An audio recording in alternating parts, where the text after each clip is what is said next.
How you guys doing? This is Hybridsteel and welcome to Return Outlet Simulator. Now, I know it's a little bit different from what I said I was going to do, but I need to grind this game out. I need to get as much of this done as possible because at some point there is an expansion to this game. And that expansion is going to basically unleash an entire new floor for the store, more customization, more stuff to sell, more everything. And I'm kind of like, I need to get there now. So going to use today's stream as a grinding stream. And this means that today's stream is basically an ask me anything. It's a chill stream. It's if you've got any popcorn and you're going to fall asleep. It's one of those streams where you just do it and be happy. That's all you got to do.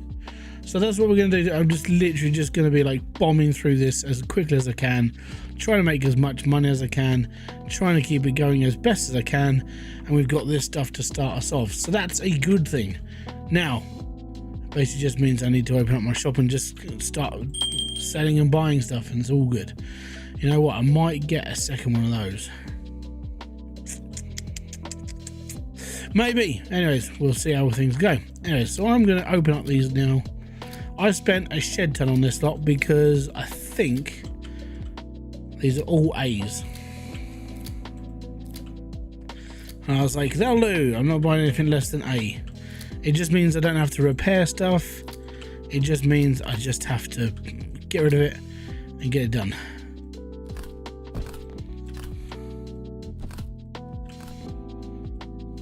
That's all right. In it.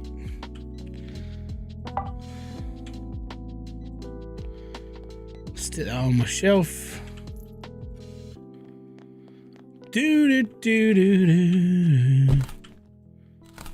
So if you didn't know, I did quite a large series of this game, like trying to get through it as best I can, trying to make things entertaining, and it does turn into one vicious game loop of like, hey, we're buying stuff and selling stuff, and that's basically about it. So kind of got to a point I was like, in order to make this a bit more interesting, the only thing I could do was do what I did, which was divide it all up into like certain like points.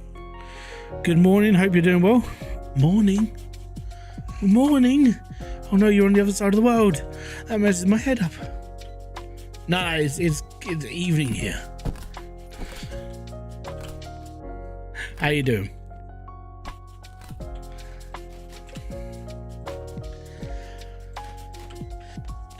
Let's get that one out there. Boom. Skidoosh. No. How you doing, KJ? Alright, tools and accessories. Tools. Tools.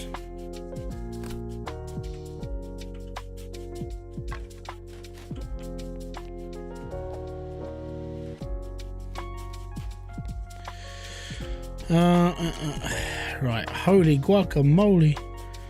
Where did I put these? I know I had some on the shelf somewhere. I must have sold out. Let's go. Oh no. Tell you what's not happening. My chat up there is not working. Damn.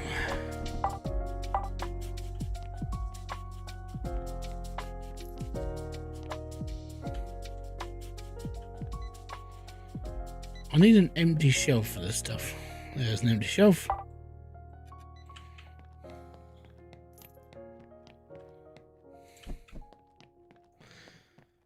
Yum. Right, let's get this going.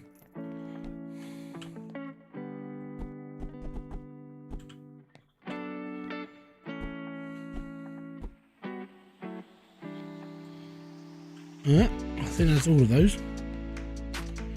Now I did have a specific place to put games at some point, but I think I'm just chucking them all on one shelf again.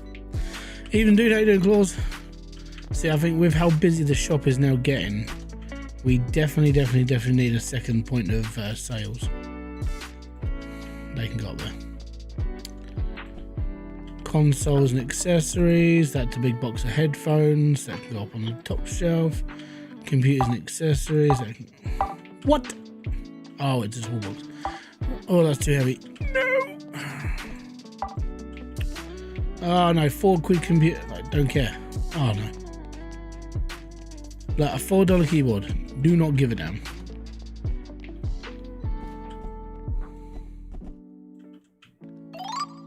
Hey, we're gonna put a wall.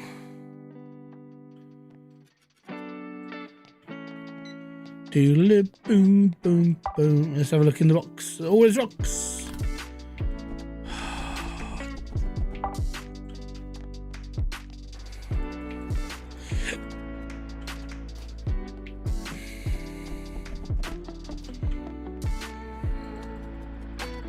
It is not worth my time nor patience to be dealing with that kind of stupidity.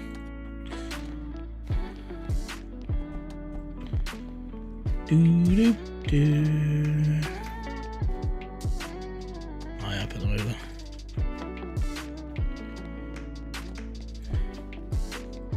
But yeah, this game has it's basically coming to the end of its life for me. It's kind of why I wanted to get this done, so when the DLC does come out, I can just go, right, cool, DLC's out, make a couple of videos, and then leave it again. That's kind of where I see this. 25 quid pair of headphones. We'll check it out, it's fine.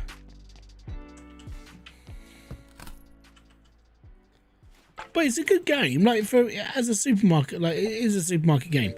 Genuinely, it's not that bad. It is fairly fast paced though. It doesn't allow you to do a lot of. Once you've got self-servicing, you're basically stocker. That's all that's your entire existence, is to put stuff out on the shelf, and that's it. So it does go quickly, and the day cycles are really fast as well, and so you're always kind of doing something, which is okay.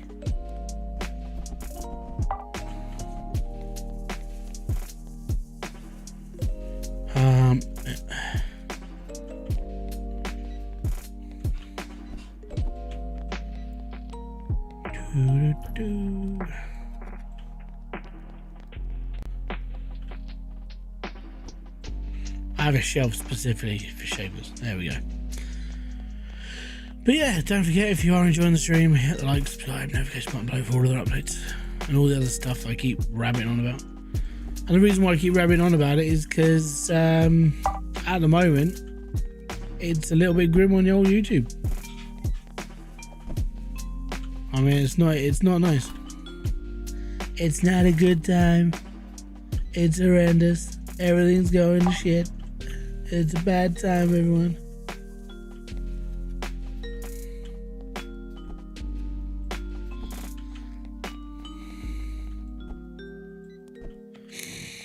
I recorded another episode of my series as well, getting that almost. I think I'm up to 8 episodes now, which is like 2 weeks worth of content. I've got 3 videos edited done already. Move your shelves back. Oh yeah, no, I will, but don't worry, I just needed to fill up this lot and get this lot done, because this was like the last order I had. Don't worry.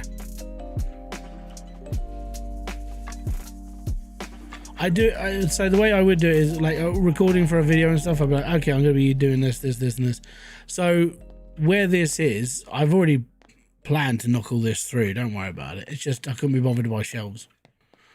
That's all it was.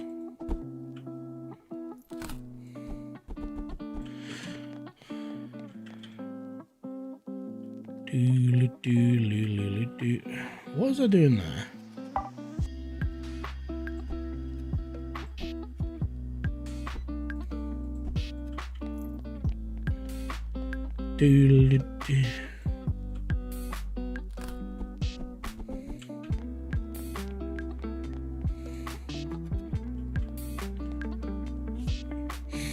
Oh, I've got a spare shelf open. Fantastic.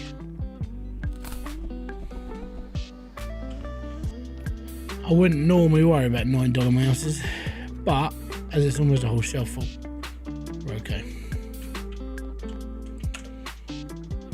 Money. Open. You bought me another mouse, my favourite little pet demon cat. Ooh, light. $500 headphones. Anybody want some $500 headphones? Boom, and we'll stick one them up there as well.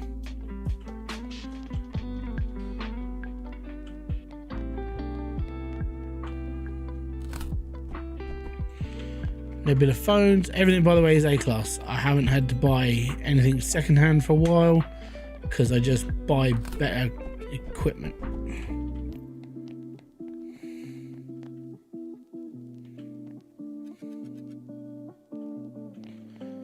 Okay.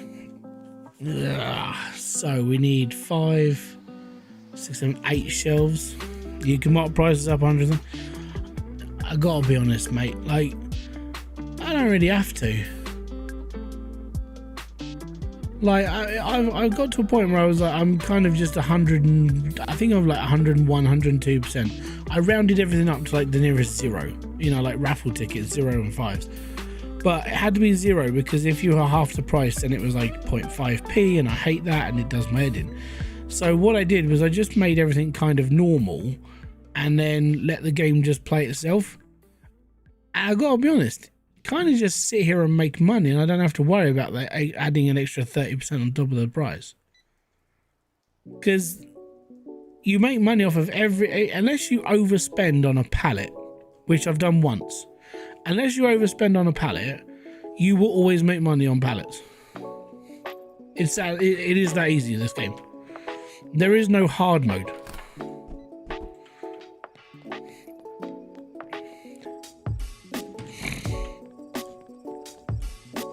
And especially now that I'm just buying A-grade pallets.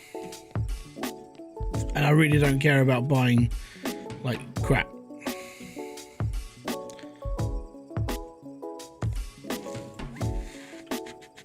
It just doesn't bother me anymore. But yeah, this stream is literally just to kind of grind everything out and get it gone. This will probably be the last time I play this game until the expansion comes out, at least.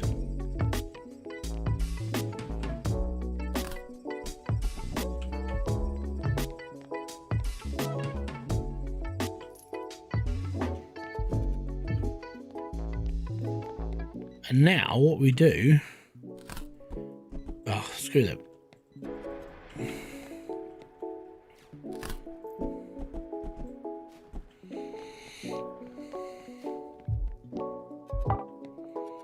There you go. Right, let all that disappear. Go shopping. Also, go up a level.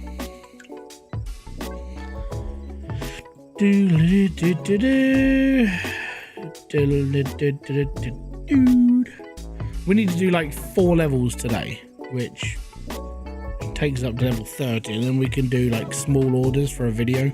That's kind of the plan. So there we go. I'm going to upgrade the quick utilization because it helps. That's done. Don't need loan. Auctions. AB. I don't want any of this. Aim for photography. I know. In fairness, if you get like a big box of chainsaws, that normally does really well.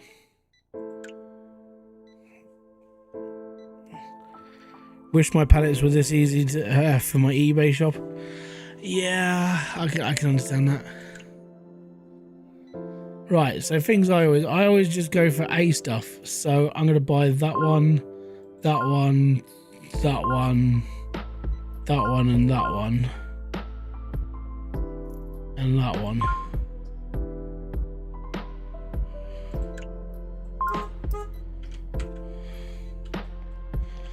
There you go. And now what I can do is I can just sit here and I can buy like 8 different shelves and just start stacking out the shelves that I've got, because yeah.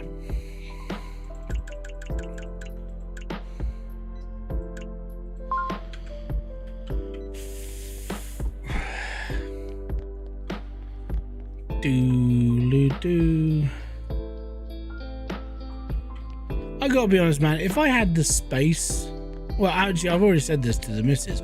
If we ever got a house with a garage, I would basically probably turn into a part-time reseller and just have like a setup like all the other YouTubers do. This new Rose Wind game is very popular and I like the look. Windrose is amazing. I said, well, I don't know if I said it out loud or under a breath or something else, but I kind of muttered to myself that Windrose would probably be like the next big selling game. Windrose is amazing, and it's basically, it's like Valheim just with much better graphics and obviously pirates, because pirates are just awesome. If I'm going to be one or the other, it's going to be a pirate. If a pirate or a Viking, I'm going to be a pirate. But yeah, it's a bloody good game. And I think if I was a brand new YouTuber, I would use Windrose as my entire basis for my channel. That's how big I believe it should be. Like, it's that big.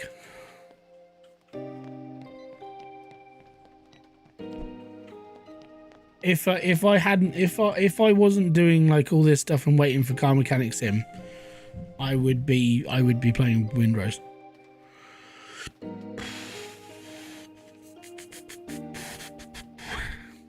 It's bloody good. The demo, to put it into perspective, the demo impressed me, and the demo for that game was like, holy crap, this is fantastic, you know.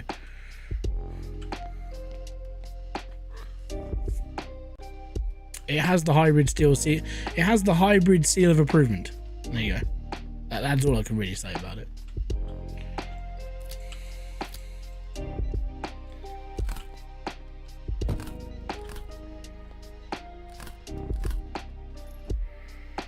Didn't get a chance to play it. Mate, the demo is amazing. Basically, it starts you off as like, you build your character and you get slung onto a desert island, and then you got to build up from there. But even just that, it was like, this is really good. Like, it's a solid demo to put into perspective, and it was like, this is amazing. I didn't make any content about it. I just made it in my own time, and I was like, it's good. It's a cool game, and it's only going to get better. I mean, you got to think at the moment, this is like, it's early. So at the moment, it's just, here's the base game, so on and so forth. Oh yeah, I'm a horribly picky person when it comes to games, but Windrose was definitely impressive.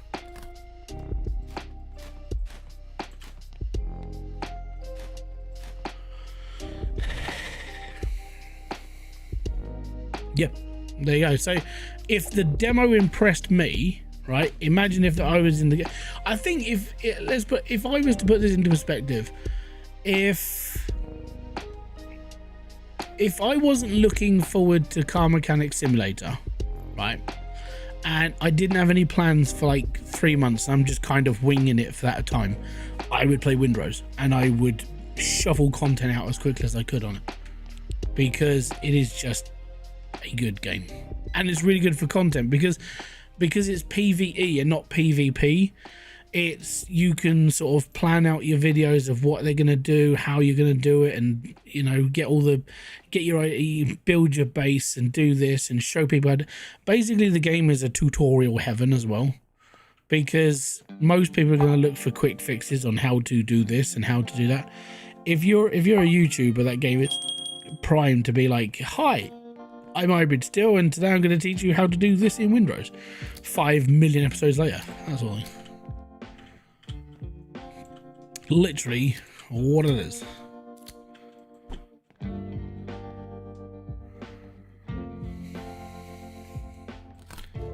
I think it's co-op as well, isn't it?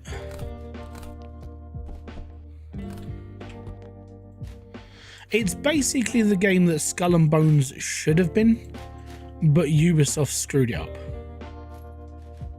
And what they were going to do, so the original plan for Skull and Bones was kind of what you're getting with Windrose, where you're a pirate and you got to build up your ship and you got to build up your crew and so on and so forth. And then there was going to be a PvP section where you would basically go to dock and you would go on to like a PvP like person who'd put you into a match, and it was a team deathmatch, 5 ships versus 5 ships on a map, a part of the map of the game, right? And in order for you to get like advantages and bits and pieces, you would have to see where the wind was blowing and how the current was facing, so you'd be able to like storm ships faster and like tell which way the battle was going to go. So if you were on the defensive side, you would see that the wind was coming from like the left or the north or the south or whatever, and then you would basically like you would arm your ship for one-sided combat against the wind on that side. So as the ships are coming in fast towards you, you can pelt them with your cannons fast. And they had all these plans, and I was like, this is amazing. And then it turned into the bullshit that we got from Ubisoft, and I was like, yeah, this is crap. Yeah, let's put it this way. Skull and Bones really left a horrid taste in my mouth. I was really looking forward to that game, but they ruined it completely. And that was 10 years ago when I first saw the trailer. I was like, this is amazing. And oh, yeah, it fell apart. They absolutely ruined it.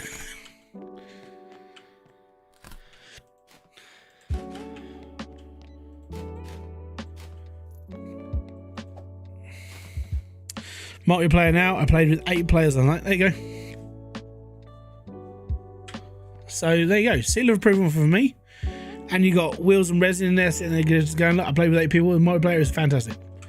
I mean, this is like key. People should pay me to advertise this game. But yeah, it's solid. It's really good. It's a really good game. And I don't even own it, and I'm saying it's a really good game.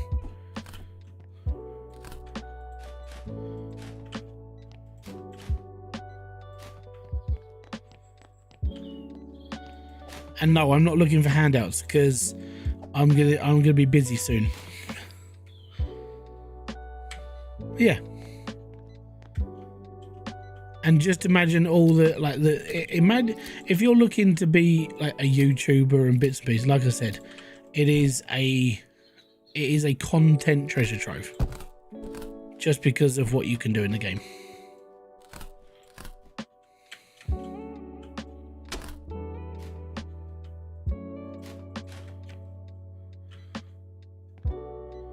Especially with the fact that number one, it's really popular right now, and number two, it's got a lifespan. Like it's going to be a big game for a little while.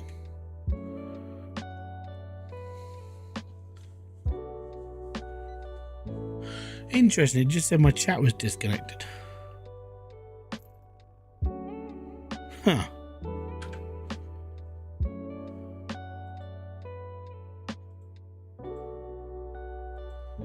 Let me just try this up again.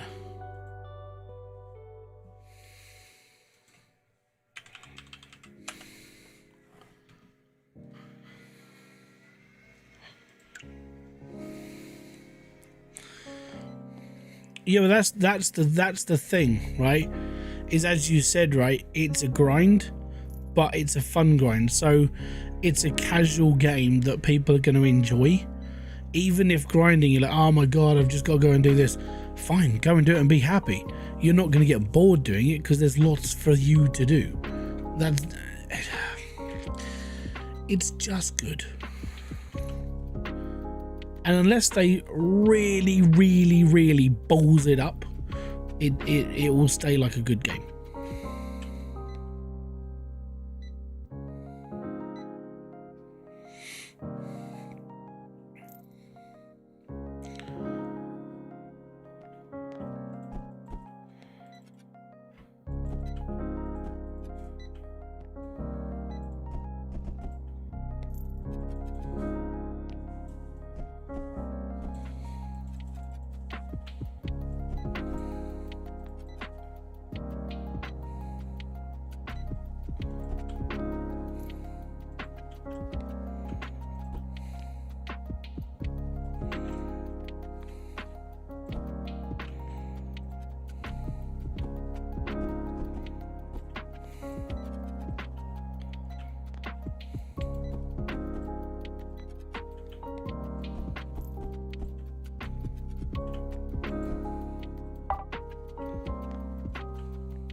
Yeah, but it's a fun grind.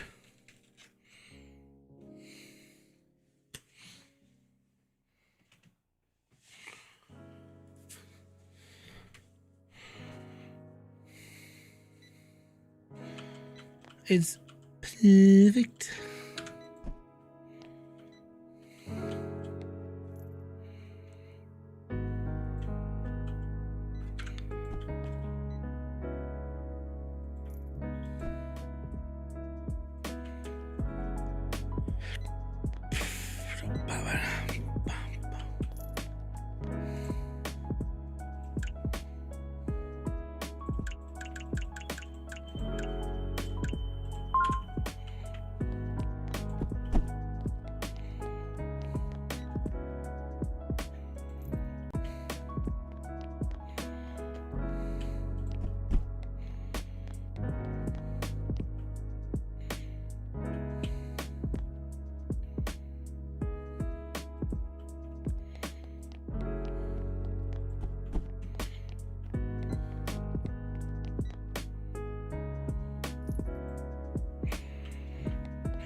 I think it's £22 right now.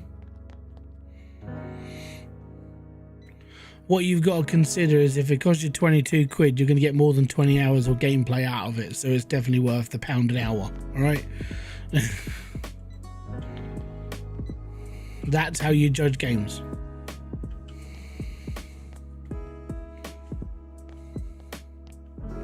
You know this.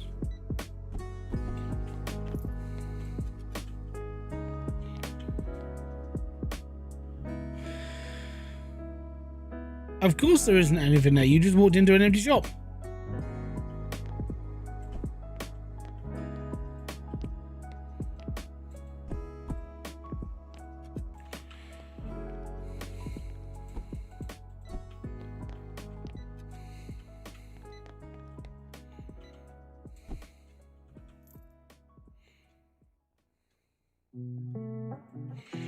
How many boards are between each one?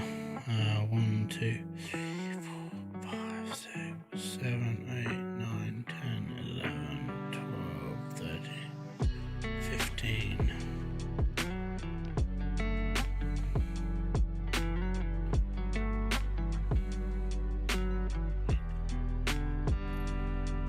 Hey.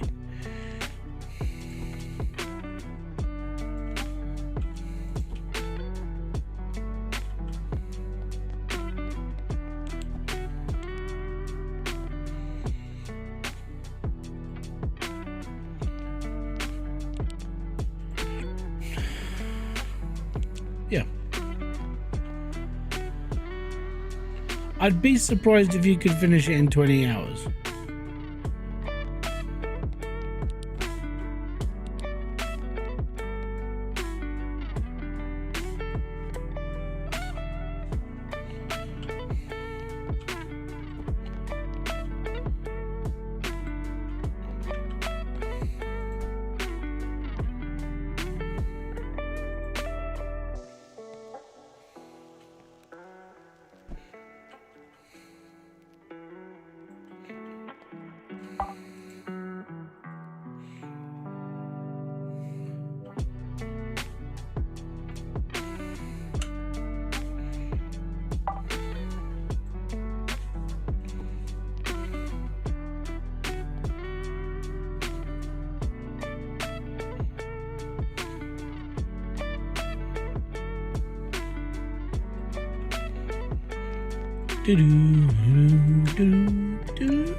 Have I played The Last Caretaker? Haven't played it, no, but it does ring a bell of like, have I looked at it?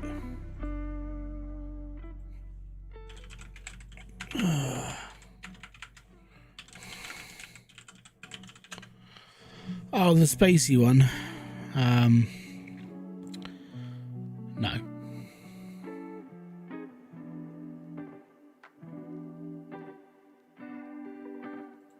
No. Not for me. Thank you, fella. It's a fantastic game. If I was to pick one or two right now, it would definitely be Windrose. Sorry.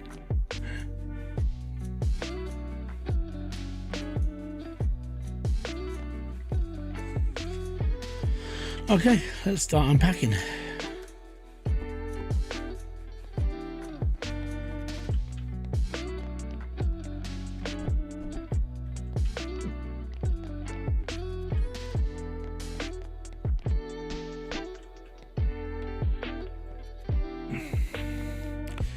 I've never played Windrose. Well, it's a new game, but I would look into it.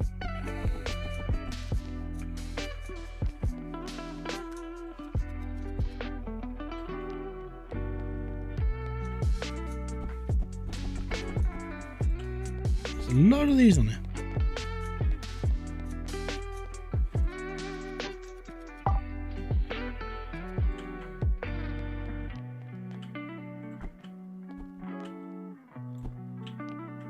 Do, do, do, do.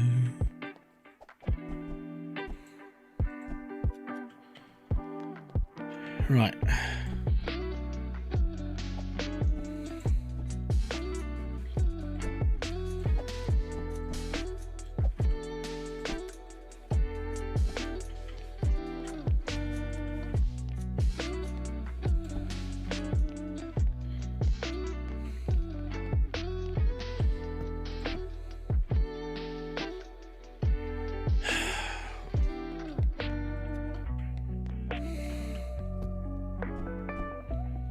I don't want to sell these keyboards, they're crap.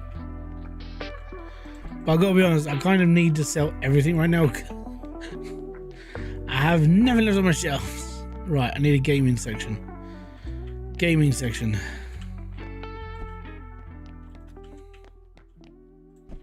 Crappy football.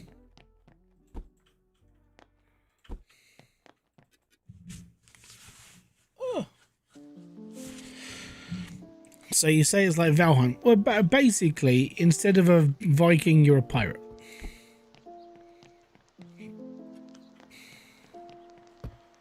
Yeah, I mean, I think that's the entire difference, really. Just Valheim is kind of more indie looking, whereas Windrose kind of looks like a AAA game.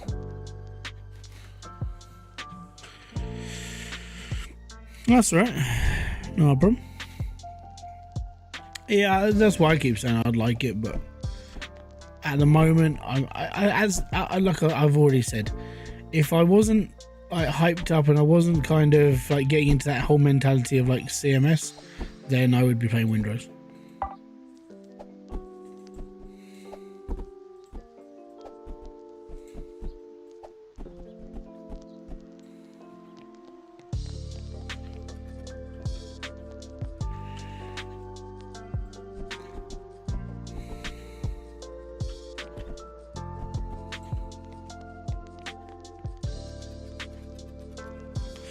Car Mechanic Sim. Basically one of the bread and butter games for this channel.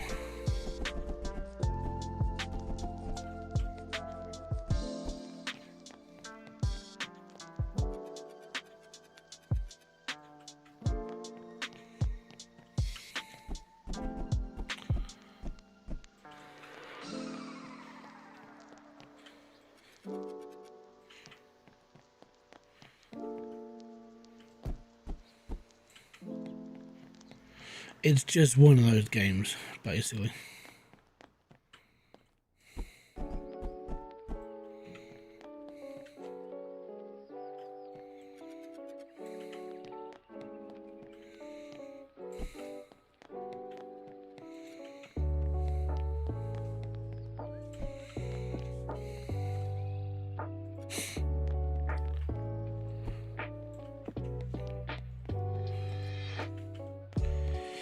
If you use the bucket, you can carry more in different. Yeah, I know. I do it this way because I know I'm putting it in certain places. It's just the way I do things. I know. I'm one of the. I would say I'm probably one of the more infuriating people to watch, because the bucket is literally right over there, and everyone will sit there and just go, "Go get a bucket." I just don't listen.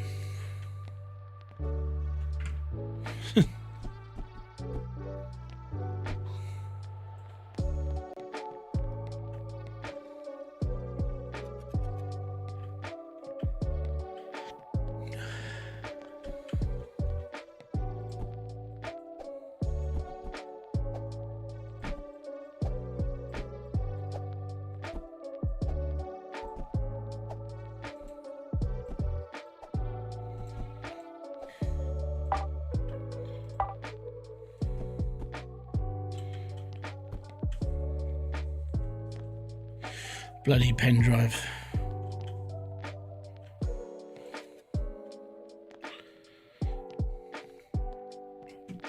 Hey, how's things? I actually just finished playing the game. I'm getting to that point.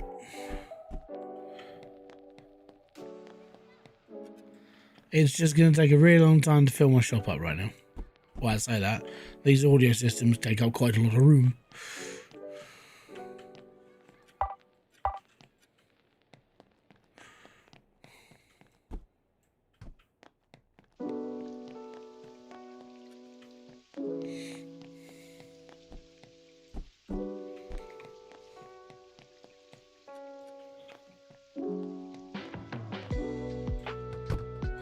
Oh no, I've never priced these up before. It's a new item. Hallelujah.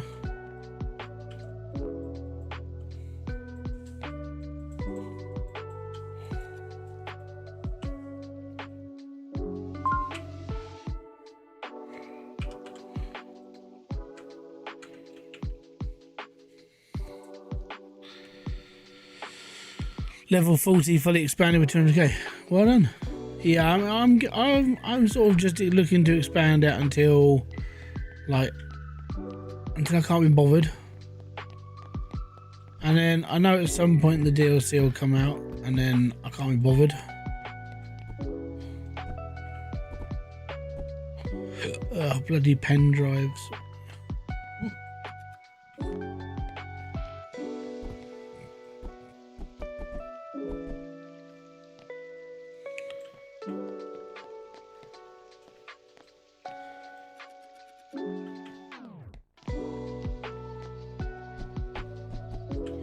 See, this is why you need a servant. Sorry, a worker, right?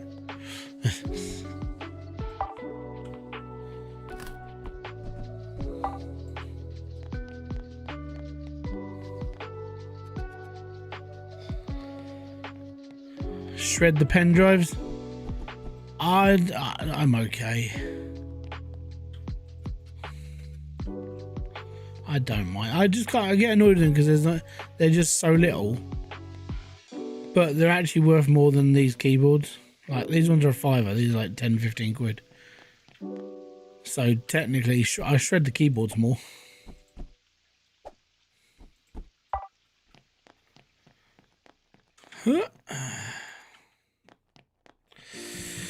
Have you had any orders yet? I had a couple of them. They were big. Not sure if there was a bug fix.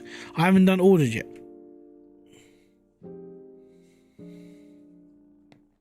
So orders for me are right there. So I want to get this done first, and then these two, and then we'll go on to this. So I've got 3 levels to go until I get orders. So I kind of want to get that ground out today. And then the plan was to I wanted to get around to a point where I can go, I can make a video on it, because I kind of think the orders might actually be something that might be interesting as a video, maybe. Apart from that, there's not, like I said, I mean, a lot of the videos I've made on this game, they're down to, what I want to say is just kind of like, hi, I'm now doing this in this game, or this in this game. It's kind of like milestone content. But then once you've done that, you're like, I can't really be asked to do anything else, because you've kind of done it all. And it's like, kind of annoying.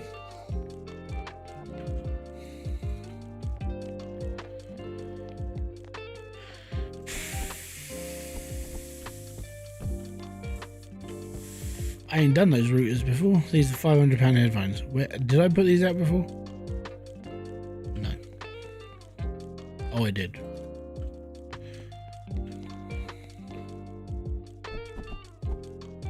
I have done routers before. I don't think I had.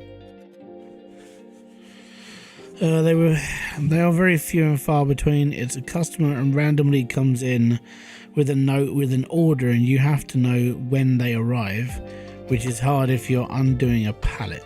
Oh. So the idea would be then to fully stock the shop, as I'm kind of doing, and then just wait for them. I do that a lot. So a lot of the way that it's how you make videos in this game. You literally just have to sit there for bloody ages doing nothing and waiting for things to happen. It's really annoying.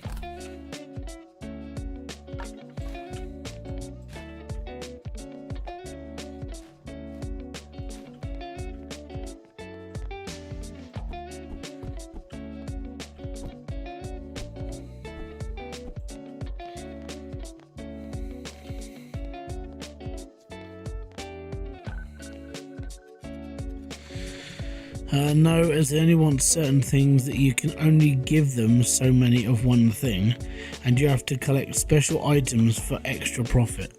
Oh, that sounds horrifically fun.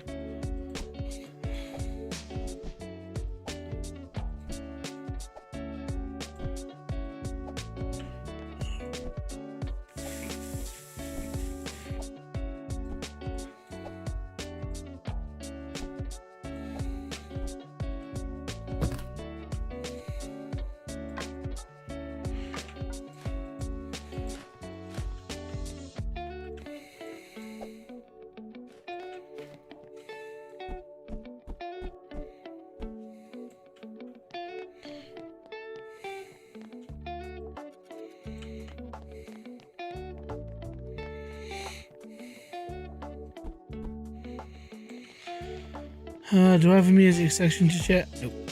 Now we do.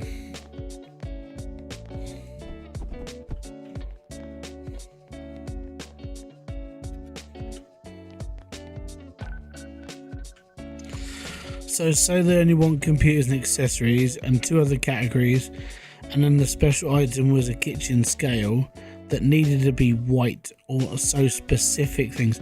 So, oh my god, so you kind of have to have like an entire inventory of stuff on a wall out the back, plus everything on the shelf.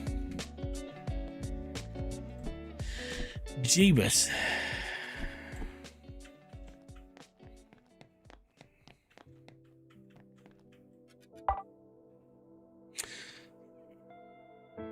And they wanted, say, 94 items. That sounds horrific.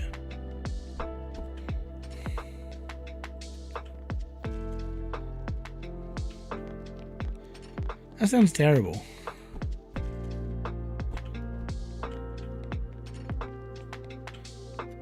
I'm going to assume at this point that's like just bad programming. Hi, I got a really cool way of how to screw with our players that are playing this game. Oh yeah, how? We're just going to make it incredibly difficult, like getting kicked in the testicles. Actually, at this point, getting kicked in the testicles is probably easier.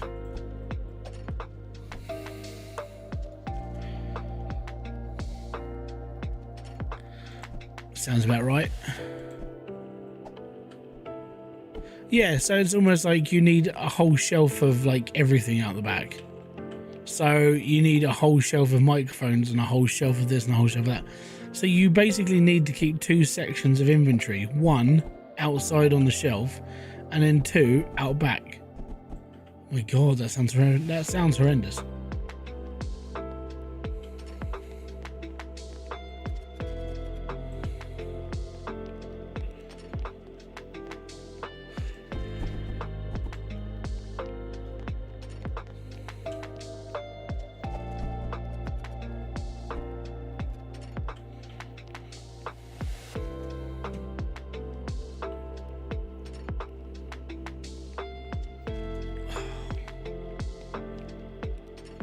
I only carry A quality. I don't carry anything like that. I'm a real snob now. Like, as I've got the money, I'm like, I don't give a damn about the customers anymore. I'm like, I'm just buying A quality. That's what all this was. I bought 6 lockers full of stuff because I was like, it's all A, and I don't care what the customer thinks.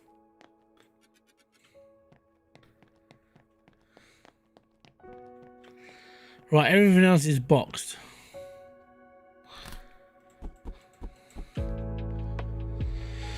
That's why you just buy a pallet specifically for them and then give them all the crap. I suppose, yeah, that's not a bad idea.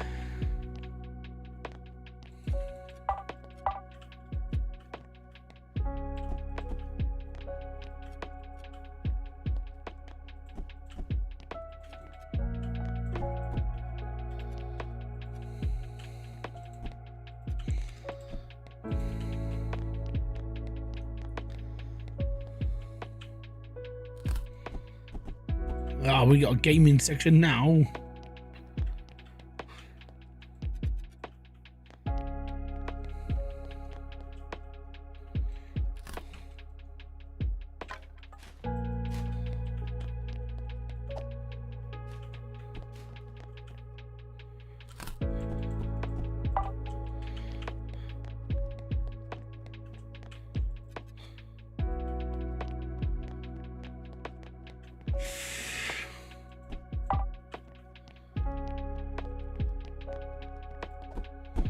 I'd be interested to see how much money I'm about to make from all of this. This was like 45 grand's worth of stuff.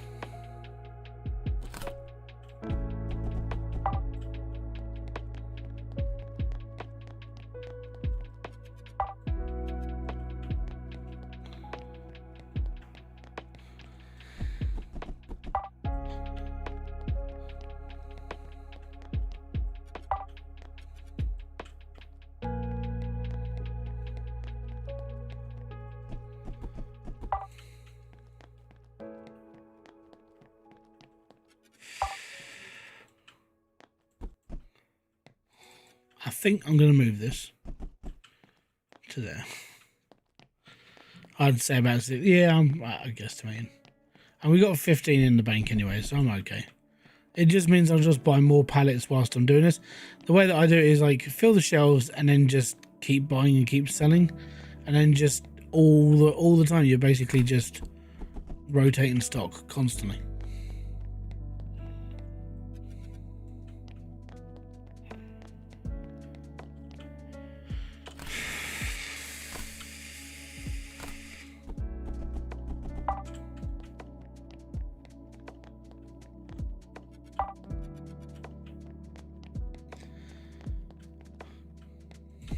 But I had my little siesta today.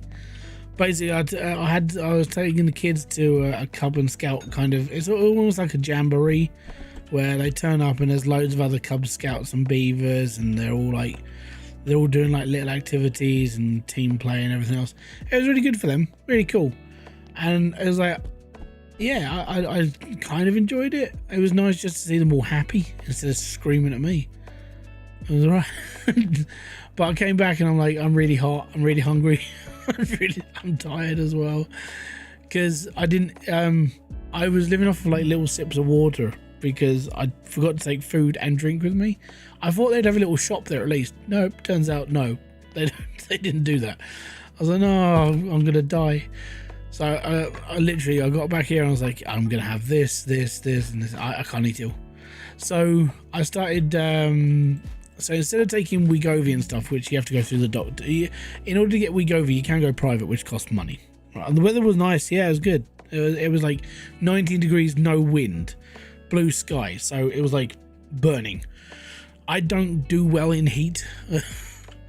But I've started on this. I started on this medication that Kerry was taking, and so she was on it because she went through the tier 3 weight management and everything else and bits and pieces, whereas I haven't, and I don't really want to, and I'm kind of just sitting there going, don't really care. So yeah, I'm going to go down the private route, where you just buy Wegovy off of like a pharmacy website, which you can do. There's loads of doctors that are providing it. You just have to pay for it, and that's fine. And I was looking into it, and then Kerry, she goes, well, I've still got this medication here. You can try this if you want to see how you feel. I was like, cool, I'll give it a go. Right, that's, you know, it may affect me, it won't affect me. I don't know what it's going to do to me. And these are 7 milligram tablets. Like, the small dose for Wegovy starts off at like 0.25 milligrams. And I took 3 tablets, one every day for Monday, Tuesday, and Wednesday, because you're supposed to take one a day for 30 days. If you've never taken this stuff before, after 3 days, it will feel like you're about to blow up. Your body just goes into like what the smeg is happening, and you're not quite sure what's going on. Now, I stopped taking it on Wednesday. Oh no, I started on Tuesday, Wednesday, Thursday. So I stopped it on no, I didn't. Monday, Tuesday, Wednesday I started it, and then Thursday I didn't take one, and yesterday I didn't take one. Today I didn't take one. So I haven't taken a pill for 3 days now, and I'm still sitting there going, you know what? It's working. To put this into perspective, I've bought stuff to eat. Right in the kitchen right now, I have 3 tubs of Pringles. 2 of them are a new flavor. They're the limited edition flavor, like extra large double bacon cheeseburger tasting ones, like they get from Burger King. Apart from they've made a crisp that tastes like it, I'm like, I'll try those, and I'll try the chicken royale one as well. And we got an Easter egg, a big Quality Street Easter egg that we're going to share. Cost us £4 because it's obviously after Easter. And I've got like Pop-Tarts and bits and pieces that I can do I can do them for my breakfast because I forgot to buy milk, so I can do that. Have I touched any of that? No. All I've had, like, yeah, I will have like a sandwich. Yesterday I had one sandwich with cheese and chicken in it, a yogurt, and a sugar waffle. And I was like, I'm done. I really don't want I don't want any more food. I got up this morning, I couldn't have breakfast because I forgot milk, so I didn't have breakfast this morning, but I genuinely felt okay. I started feeling hungry about 1, and I'm like, this stuff is working. Like, even if you don't realize what it's doing until you start. Normally I would eat like at like 11:30, 12 during the day. My dinner time, my lunchtime has gone back to like 1:30, 2, because my body's lasting longer without food, because my brain is like, you don't need this. So I can completely understand why all these people are going on to Wegovy to go, no, I need to lose weight. Because if I was able to just walk into a doctor's and say, I want this stuff because I need to lose weight, and they would give it to me, I would happily take it. For me as well, because I've seen Kerry go through what she's been on it, and I've watched other people go through it and how they're doing this and that and the other, and I'm like, you know what, I think I could probably get a good grip on this. And so far, the only time I regretted it was literally the 3rd day, when I took the 3rd pill, and I was sitting there going, yeah, I really don't feel well. I was suffering from sort of like acid reflux, because I'd eaten too much food, and my body, well, because for me, I was just like, hey, I'm just going to keep eating, I'm fine. And I kept eating, but the pill just started then kicking in. And then, you know, I've already eaten, and then my body is sitting there going, by the way, you've eaten too much food. We are now going to make you suffer. Oh my God. So yeah, if you're looking to get, if you're going on to like weight management stuff and bits and pieces, you have my full support. Have fun with it, because it will shut you down like you don't even understand. It's really, really strange medication. But I'm actually kind of glad I'm taking this and not having to spend. Obviously, I'm kind of glad that I'm not spending out what if you do buy like Wegovy and stuff on private. But at one point, I will have to start buying it myself. But this medication should last me about 3.5 months, because I only need to take 2 pills a week. I don't need to take it all. My God, it's horrendous. So yeah, I'm hoping because I weighed myself this morning. I actually don't. I'm not sure what I weighed at the beginning of this week. But at the end of this, as of like this morning when I weighed myself, I was 279 pound. To put this into perspective, most of the time I sit on a scale is 281. So I think I've lost about 2 pounds or stuff this week without basically doing anything. But my body's just like, no, you don't want to eat. What's that in kilos? 128 or 127 point something, basically. And I'm really surprised of how fast it kicks in. So yeah, when I can understand why people suffer from nausea, because it just basically goes and it stops you. And because you've already eaten, your brain goes into oh my god mode. Like, what the smeg is going? Hold on, we were doing this earlier, now we can't do it. What's going on? You stop. You don't want to eat anymore. I mean, like I said, there's food in the kitchen right now that I could just go nom nom nom nom nom. I don't want to touch it. I really don't. Yeah, basically I'm like 3 times the size of you.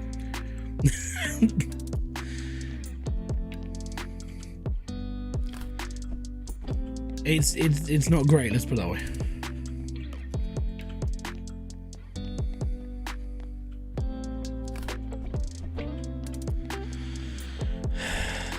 But yeah, I do need to do this, and that's kind of where the focus is more now.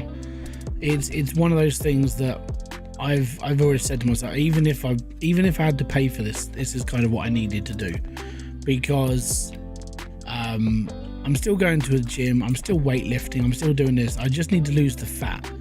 But the fat for me comes from the eating, because I'm going to a gym and I'm working out. You know, I'm lifting weight and I need to bulk up, so I eat more food. I don't need to eat that much food to keep myself running. So this stuff is basically stopping me overeating, and it is working. It's not just the whole like, oh yeah, it's only been a week. It's the fact that I've already recognized all the problems that I had. I bought the game because it looked fun. When you're like, oh no, it's cool. Cheers, man. I do have bad habits when I wake up now and it's 1 p.m. Yeah, but like, so here's the thing. Like for me, I will. So on average, I would have like 2 rounds of sandwiches. So that's 4 pieces of bread with whatever I'm putting in the middle, or I'll have like 4 pieces of cheese on toast. So cheese, toast, 4 pieces of that, and that'll be fine. And then I'll have like a packet of crisps with it, and then I'll grab something else out of the cupboard. And I don't want to do that right now. This stuff, when you're on like I said, I jumped on whatever Gary gave me, and 7 milligrams messes you up. It really does. Like mentally, it screws with your head. If I'd have started at a lower dose, I'd probably be okay. But because I was like, yeah, sure, I'll give it a go and see what happens. Oh my god, yeah, don't do it.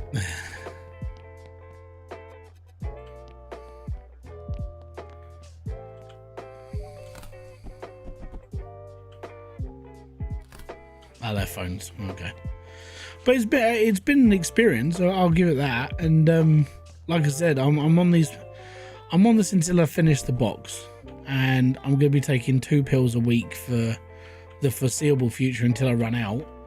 So I should be. I think I'm fine until. So it's 4-8. 8 pills a month. There's 27 pills left. Give me a sec. Let me just. Oh, it's not that one. It's my calculator I need. I'm useless at maths, by the way. So 27 divided by. Hold on. What we do? We do 4 times. No, it's 8. Cause it's 2 a week, 4 weeks. So 8 times 3. Yeah, I've got about 3 months worth. So it's April now. May, June, July. By the end of the summer, that's when I'll probably run out of that stuff, and then I'll buy my first dose of Wegovy at that point.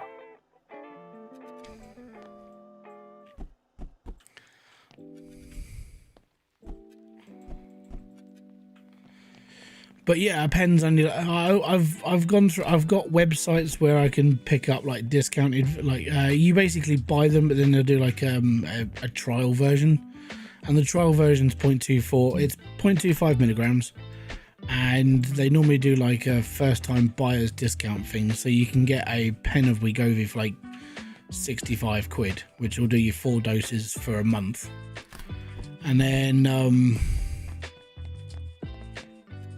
yeah, for, like it's a tiny injection 4 times a month, and you're done. And I kind of sat and just went, I didn't want to go down this route to start with, but I can't stop the eating side of things. I'm always, it's like, oh, it's just there, I'll just have that now.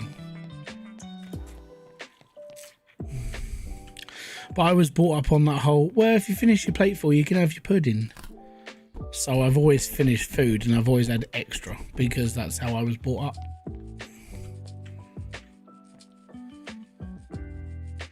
This is another game I've got to put on the shelf. Damn it. I need a bigger gaming section. We have to put these for the Game Boys. What is a Game Boy?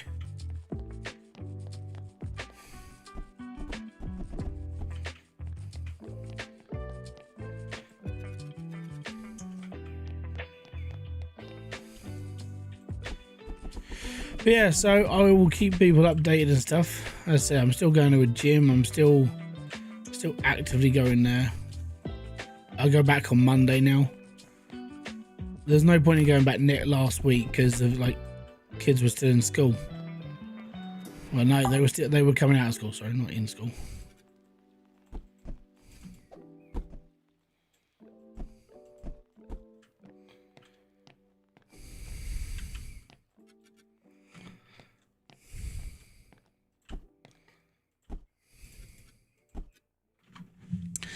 My mum was big. She was about 290 kilos. Whoa. So I think that's where I get it from, where I didn't want to be her size, so I chose not to. Now my stomach's so small I can't eat much. Yeah, and I think that's with the whole, like, you've learned from an example. So my family aren't massive people, but we were brought up on that whole, like, oh, you know, if you eat your dinner, you can have a treat, you can do this. The thing is you always ate your dinner because you always wanted a treat, and yeah, that was just how it is. You know, oh, finish your plate, you'll be fine. So I finished my plate. But that goes into like when you're later on in life and you're like, okay, I've finished my plate. Now I'm gonna have like a whole pot of ice cream because you bought it yourself. You're an adult. You can do this. It's your choice. It screws you up. But I would say I blame myself for most of it because when I moved out, you're your own person, and you're like, I'm gonna do whatever I wanted to do. And when you do whatever you want to do, you get into some really bad habits. And I think that's kind of that's how I see what I've done to myself. And now, I mean, when I spoke to a doctor, they said, look, you're at that age now where you can fix this problem. Obviously, if you fix this problem, you will live longer, that sort of thing. I'm like, okay, cool, I want to live longer. So that's kind of, it was, now that's where I'm at. That's what I want to do. I need another shelf. I need to put a shelf here for consoles.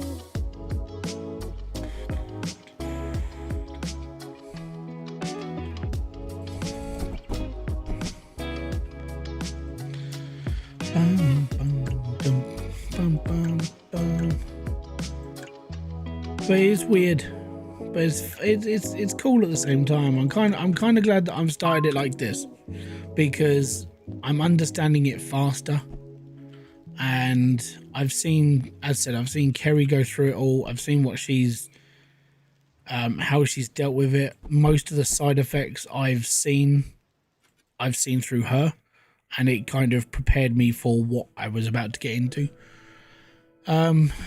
It still messes you up though. Like you don't know, you're not sure what's going to happen until you start on it, and you're like, oh my god. Right. Can we do another pallet? Have we got another small A's on here that we can buy? We got a B, got a C, got B, B, B, B. Computers and accessories. That's £45,000. Oh man, I want to buy this locker, but I can't. We don't have the money. I want to buy a 45 grand locker now. On today's YouTube video with Hybridsteel, we're buying a 45 grand pallet. Yeah, that'll kill me. Audio devices at A. Oh, cool. Yeah. 29 items. 1,200. It's 1,020 to start. So this is going to go for like 10 grand. Everybody is different also, so they react differently. Oh no, so I want to say like 99% of people who start on these oh, this is a pill form at the moment.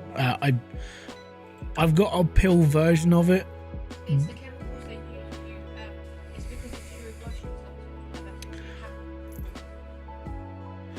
Basically, it's a pill version of the actual injection, but it was mainly used for blood sugars and diabetics. Well, it's the same stuff they put into Wegovy and like Ozempic and everything else. And I'm okay with that. So that's what I'm doing. But if I run out of this medication, which I will at some point, because this isn't mine, it's not prescribed to me, but I can use it. I will end up going private and buying the injection itself, just to get down to where I want to be. My goal weight is around 240 pounds, so I need to lose like 40 pounds basically. Why can I not throw it there?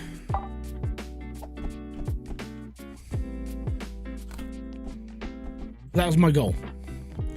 I don't want to lose loads. I want to lose enough to make it easier on me. And I know that I've got a stocky frame, so I'm a little bit different.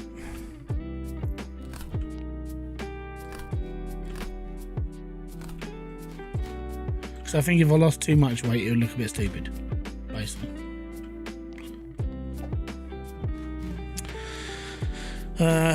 Nice, I'm down 54 pounds since April of 2025. Well done, congratulations. My goal is to lose another 80 pounds, so I end up at 200. So yeah, I mean, I think so. I got right. Let me just do this in stone because it works better in my brain. 240 pounds in stone. So 17 stone is kind of where I want to get to, and I want to see how my body has reacted. As I said, I actively go to a gym. When I get my head back into going again, I turn into a gym rat. I'm like there every day. So 240 is kind of where I want to be. I want to make sure that all that's good for me. If I'm sitting there just going, you know what, I could probably lose another like 15 pounds and I'd still look healthy, then I'm okay with that, and I probably will. But I think 16, 17 stone is kind of where I'm going to be. And because I am active, it's still quite easy for me to maintain.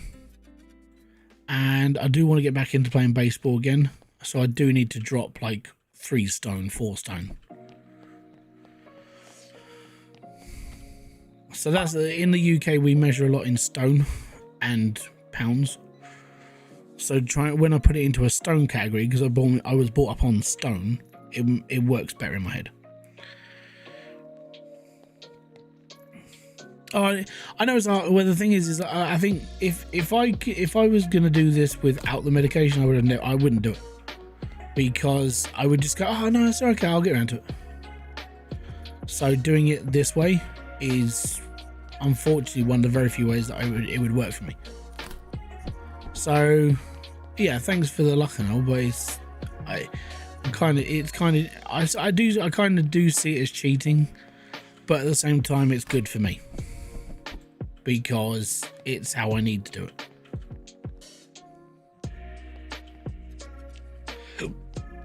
Because I'm a stubborn dickhead, basically.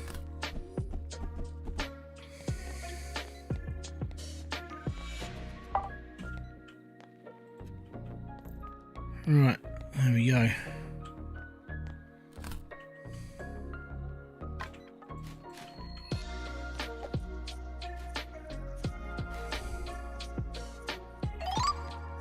Hey, we're going up a level. See, I don't have to do nothing. Precise utilization done. So we've done all the general stuff now.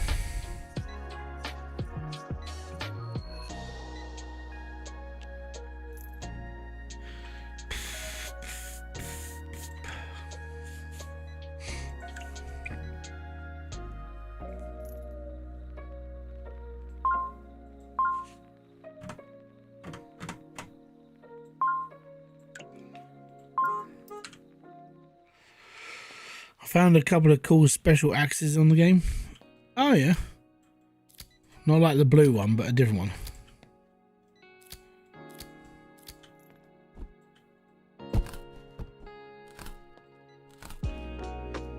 Did I just buy a massive crate of a crate? That's cool.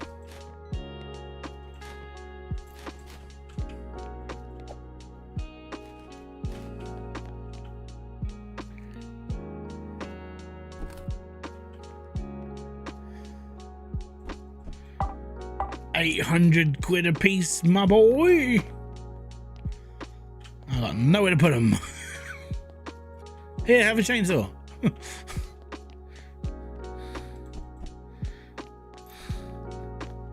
Chainsaws for everyone.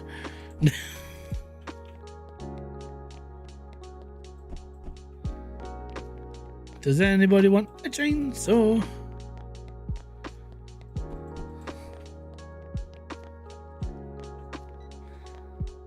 Yeah, there's a space. Chainsaw. We need one more space. Chainsaw.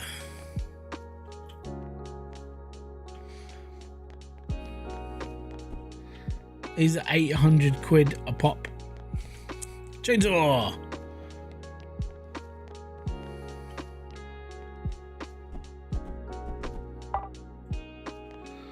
How goes it? Doing good, man. Thank you very much for asking. How's yourself?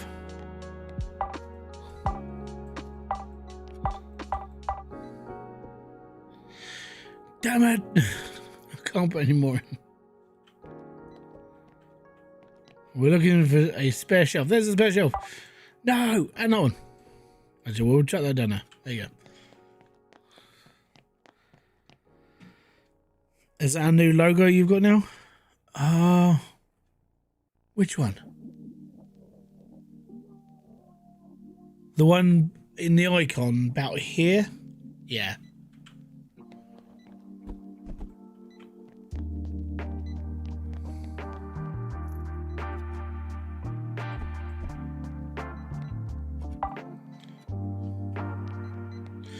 I was going to turn it into a sticker, I just haven't got around to it. I've got to be honest, been really lazy. Yeah, so it's basically designed to be a sticker. So you could, because it's got the white line on the outside of it, it's already made to be like, yeah, we can turn this, don't worry. So I might start whacking them out in a couple of weeks' time. The thing is I kind of got to a point where I'm like, who really gives a damn? Because nobody really buys merch. Nobody really buys anything. Even though there's a shop full of stuff to buy, no one buys it. So I'm like, is there a point? Don't know yet.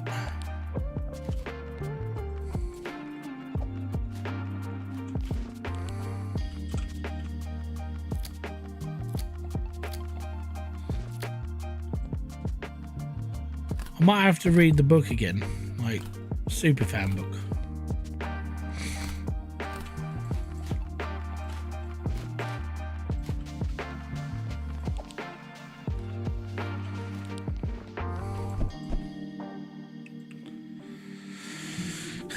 Can you make it this track on the CEO of Roblox?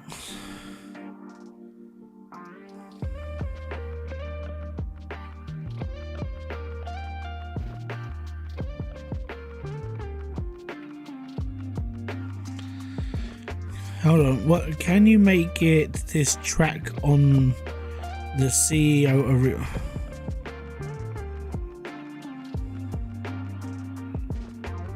I'm not quite sure what you mean by like the first bit.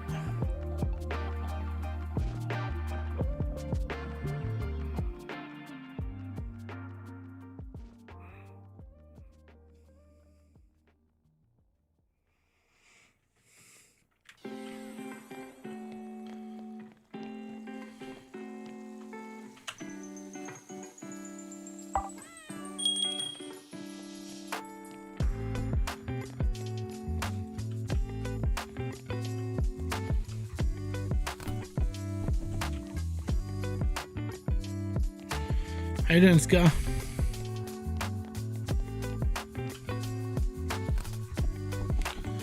Man, how many bloody angle grinders do I need? I'm catering to an entire civilization of bank robbers.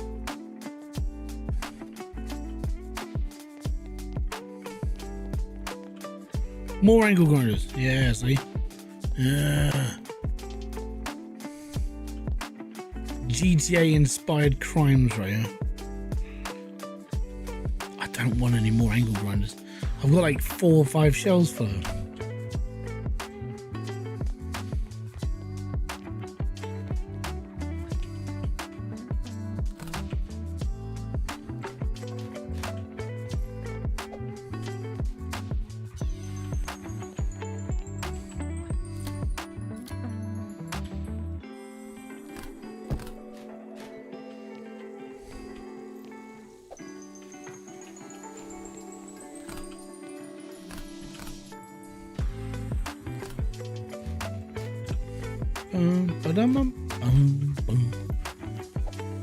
Boom!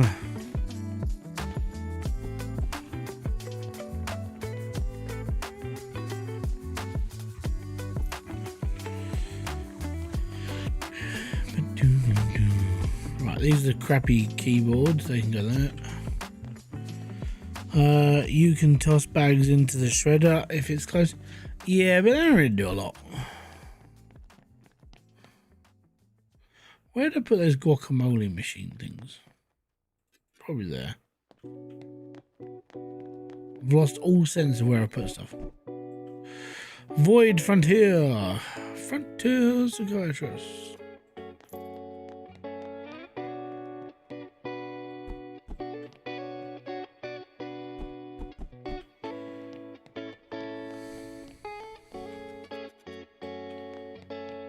Bum, bum, bum.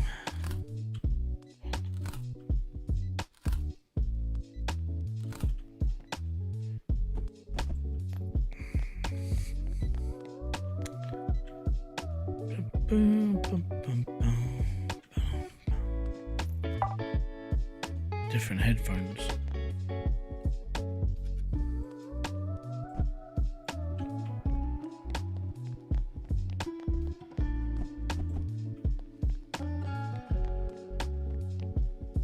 I swear I put a whole shelf of these out.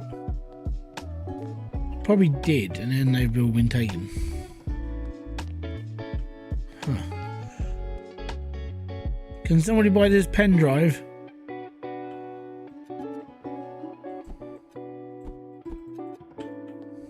Literally just put them on the shelf. Nope, I will take these. These are mine.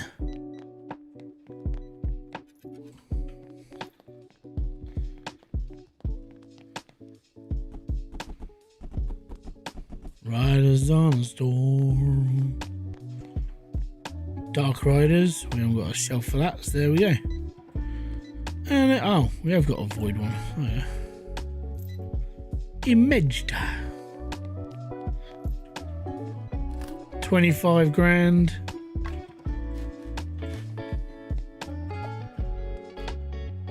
Don't. Oh, you bum.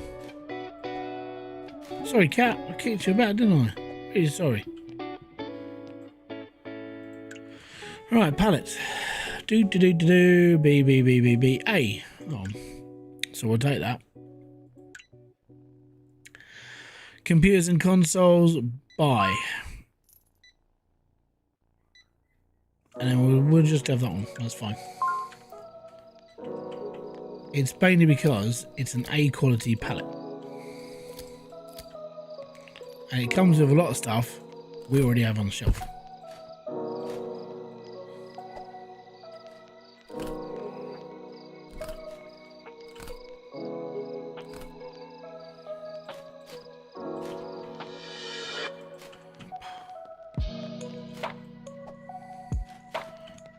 And hopefully I won't get copyrighted today. That'd be nice. I got hit yesterday through 2 songs. And I'm sitting there going, I forgot to put the thing up.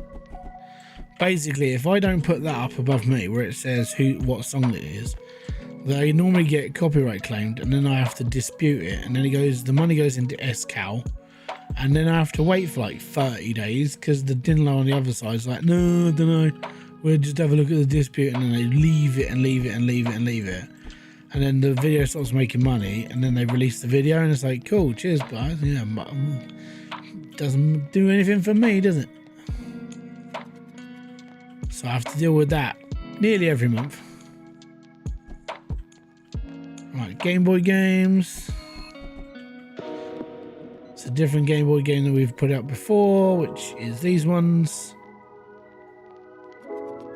So if I take the mouse out, and then put those down there for now. There we go.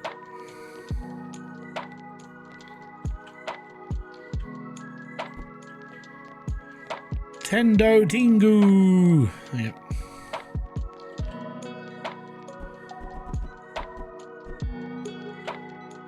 But yeah, apart from that, YouTube's fine. I think at the moment, everybody is having. There seems to be sort of like an international meltdown on YouTube right now of like what's going on, and I kind of get it. Everyone's kind of scared that something bad's happening right now, and there's a lot of proof to say that it is happening.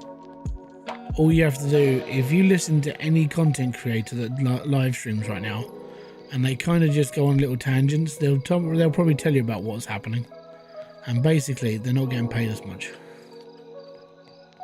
Because for some reason it's all got a bit Pete Tong.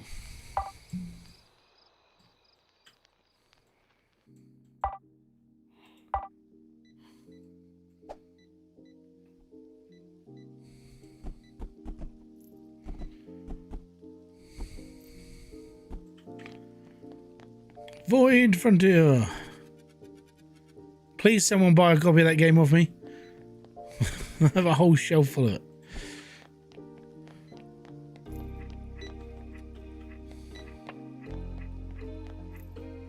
Next, keyboards. £5 keyboards. Go on the £5 section. There we are. The £14 mouse goes in the £14 mouse section. The obscurely horrible yellow funny keyboard goes there. When I get a few more shelves, I will basically separate this off where each one will have its own shelf.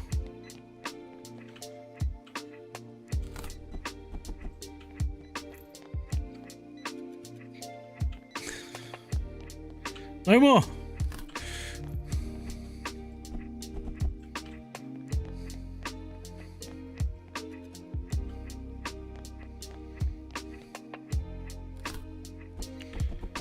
Oh, that's handy. Yes, we like these microphones.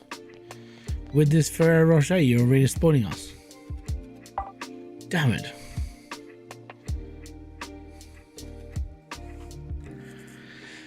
How you doing? I'm doing good, man. 81 Gamer 81. I would normally read it up there, but for some reason OBS has decided today the chat shall not work. So I have to kind of squint down about. So if I'm ever looking down this way, it's because I'm reading chat. Basically.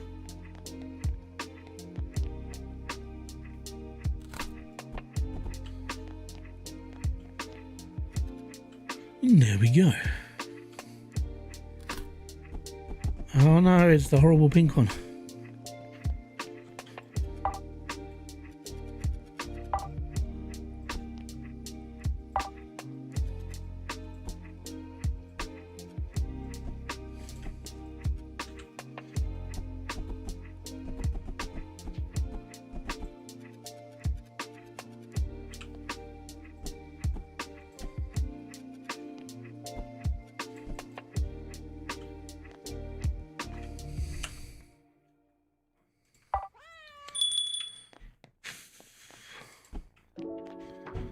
Thanks, cat.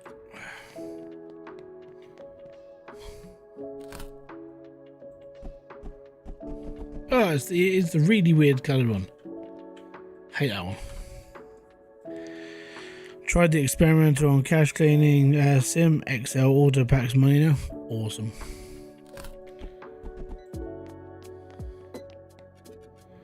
Yeah, I've there's a big update just about to come out for it as well.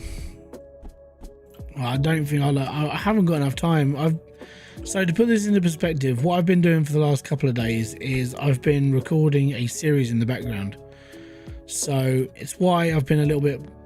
I only released a couple of videos this week. I live streamed yesterday and today, and it's kind of the reason why I'm not really doing much in the way of like productive stuff. I'm kind of just dossing about right now, because on the back end I'm recording a series so I can be a little bit ahead of myself, because anywhere between now and the end of next month I'm predicting Car Mechanic Simulator drops, and I'm like, well, if I can get content already built for a break, like, so whilst I'm recording stuff for CMS there's still stuff actively going out on the channel, then it kind of helps me in two different ways. I'm kind of tying it in as well. So if people have got me as a friend on Steam, you'll know what I've been playing. It comes up every time I click on Hybridsteel is playing this, so you know what the series is going to be because you already see me playing the game. So far I've recorded 10 episodes.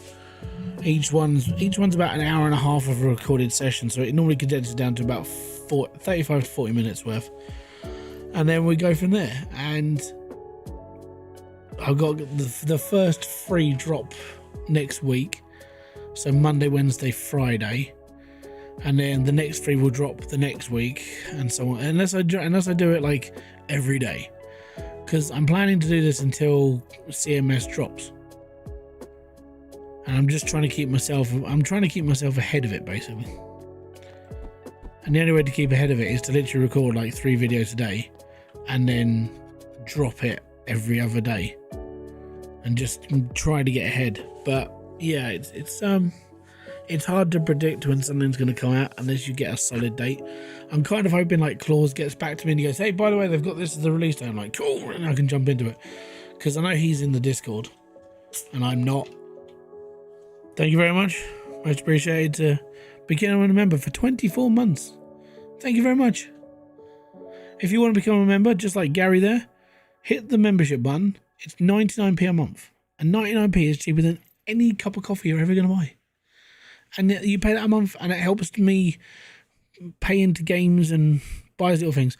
I have bought a game that I actually want to play next Wednesday. It's a chill game. It's if you're a fan of Viva the Dirt League, they released their own video game called Nice Day for Fishing, where you play as Balin.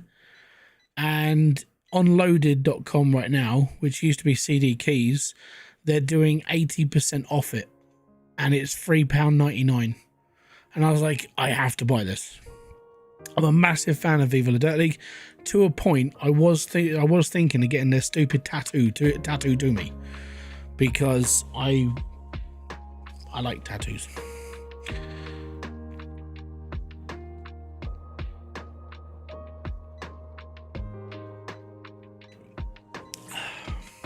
But I'm a big fan of Viva. I really like them.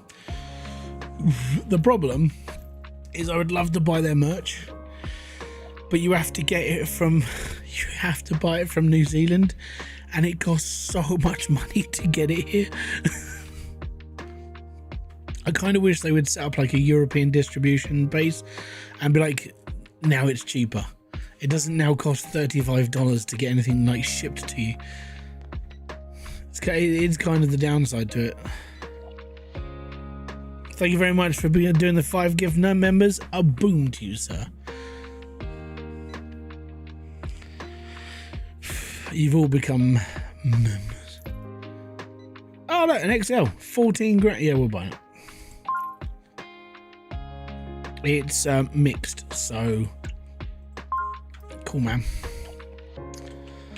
Nice. I am Danhausen. I am now buying a massive crate, Hausen.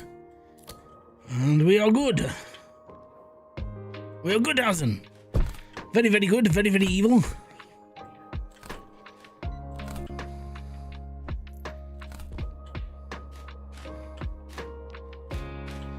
But yeah, that's the plan. So yeah, it's getting stuff ready for car mechanics sim, because it's going to be a big thing. It's always a big thing. And since I learned all this crap about doing the whole YouTube shit, and they always have like, here's your bread and butter content. Mine comes out every 5 years. It's kind of annoying.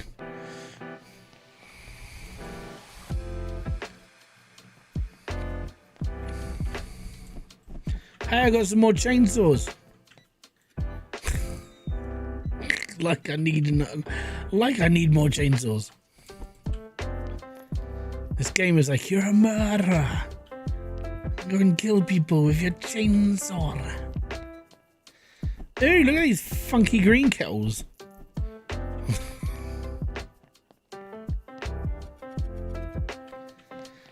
Funky. Now, you always put the big stuff out first, because it takes up more room on the shelf. Another chainsaw! I've been looking at the car mechanics sim. It does look good. I've tried the demo. I enjoyed it. It's really good. It is just random what you get in a box. Yeah, well, if you buy a mixed lot, yes, this is a random box, basically. If you buy if you buy audio systems, then you're going to get audio stuff. If you buy, tools, then you're going to get tool stuff. When you buy mixed, it's definitely mixed. It's got more mixes in it than a Dr. Dre album.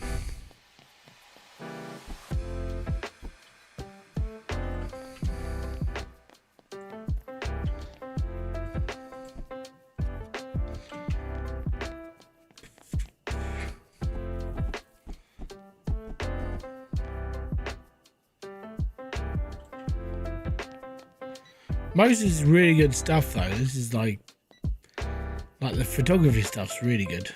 I love this lot here.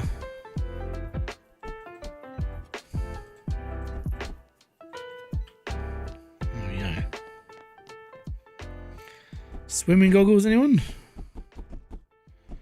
Apparently I need them.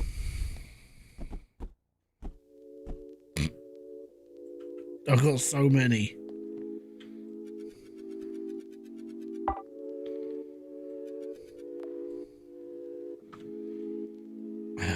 Hurry up, lady. Gotta get you out of the shop, like. We'll get you out of the shop anyway. Minus 245 quid in one day. Not bad. One bill has been paid. Yeah, well, it should have, because I've got a bloody accountant to do it for me. Don't even know why. Well, actually I do, because I'm a lazy git. Doing it myself? Bah, you must be joking. What you got for me today? You got me a sparkly dinosaur. Thank you.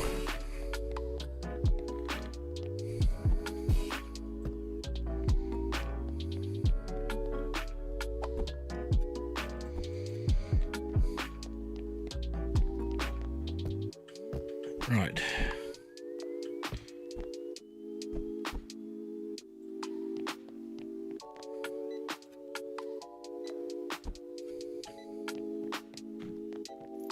That one. These are Rogue headphones.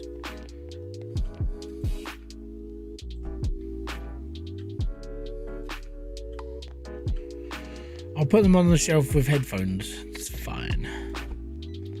A toaster for 25 skadoodles.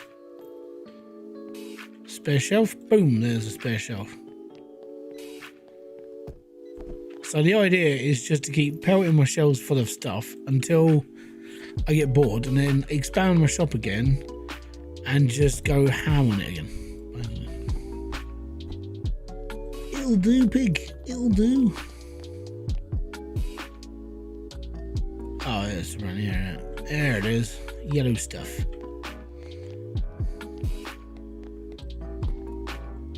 More swimming goggles.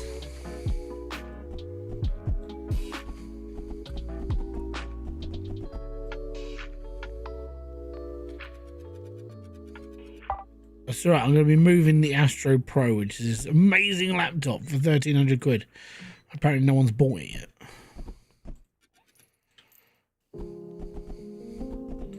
Start questioning people's sanity soon. Why have you not bought the amazing laptop? Buy it now! It is good!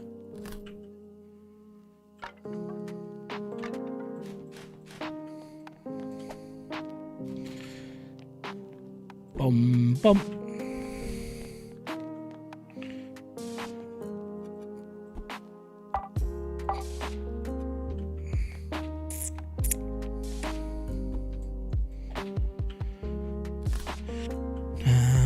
I think these are all games.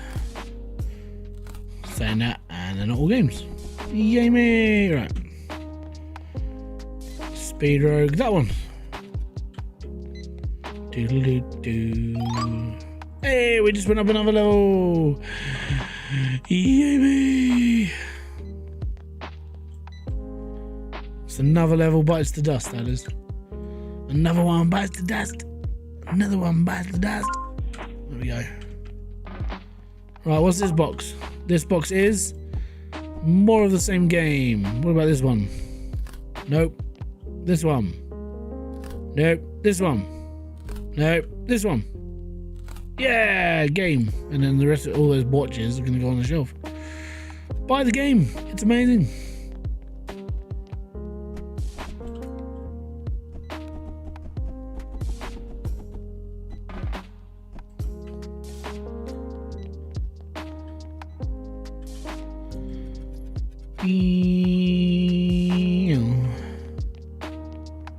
And there we are.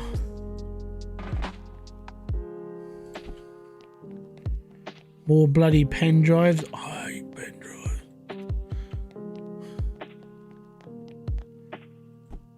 And there we go. Two $900 phones. They can go down there. There we go. So we are getting absolutely squished. Don't forget, you're only allowed to buy A-class lockers, or pallets. See, mixed ones, these are mental, right? So you buy, if you can get A's. So that's that one, that one, that one, and that one. So that's 21 grams worth of stuff, and 3 of those are mixed. So I have no idea what's on them.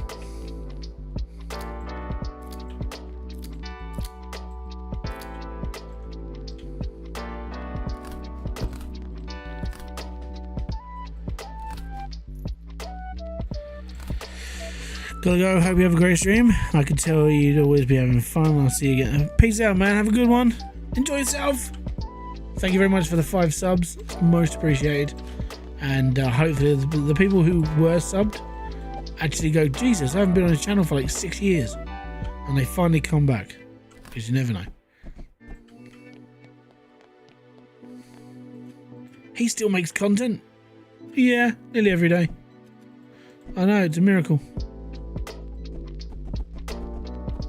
I still find that quite funny because like the algorithm doesn't always like give you everything you want to watch, right? People come in here sometimes and just go, "You're still here?" It's like, yeah, I haven't really stopped. It's not my fault you just stopped watching the channel.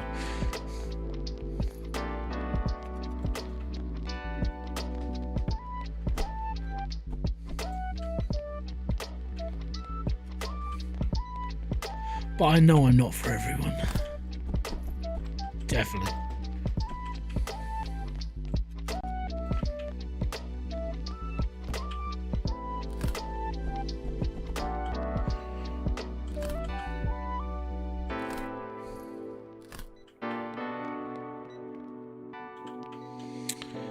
Got a shelf?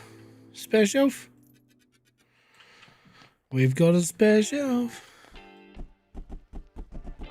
So I think what I'm going to do is, at one point, when the store is bigger, I'm going to do color coding. So I'll do it so audio is one color, hardware's like one color, and so on and so forth. Because you can color your shelves. It's subtle, but it works.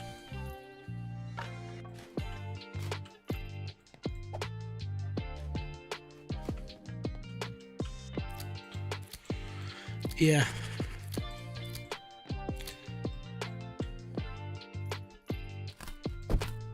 Same way you color walls.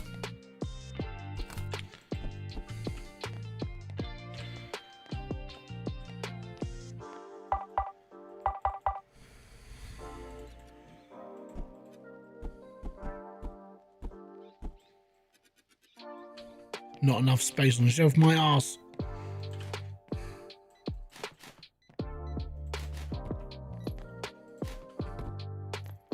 That's why 3 of my shelves are a different colour. Yeah, notice the subtle difference in tone? Yeah. How you doing, Tom?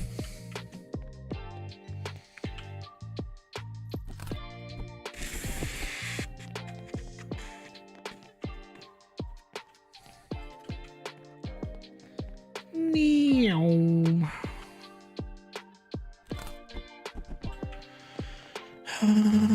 Be there. On shelf, we're all good. Audio devices are on the shelf. We've got speakers coming out of our bum hole, and we've got a coffee machine as well. So coffee machines go across the bottom, goes up there as well. That one can go there. Fantastic. Bob's your uncle. Ooh, we got a follower on Kick as well. Oh, boom to you over there, even though you're not actually there.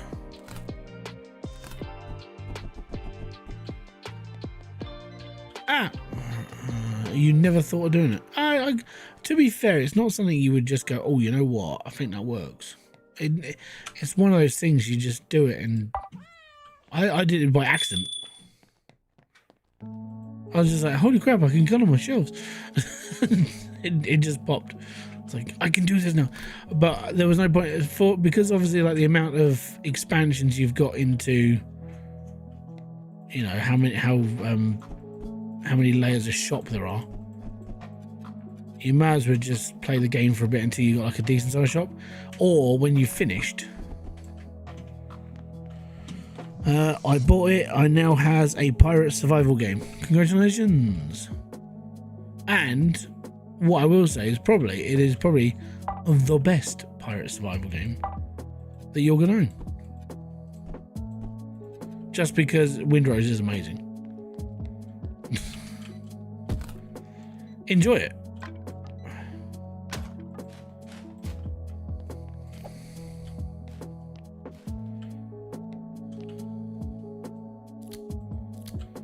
And now you can pretend to be a pirate.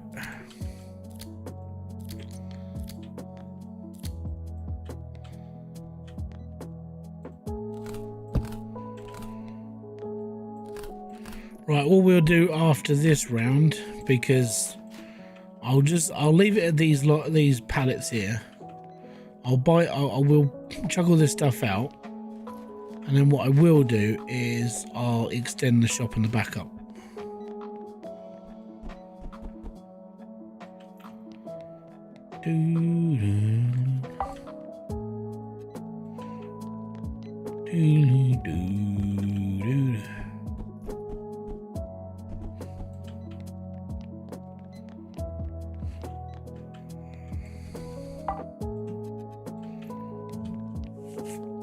I'm going out tomorrow morning.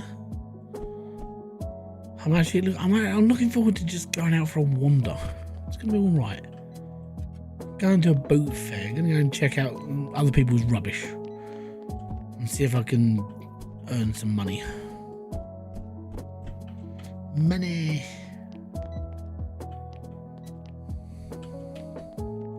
Especially because it's my little one's birthday next month. So we're going out for that one as well.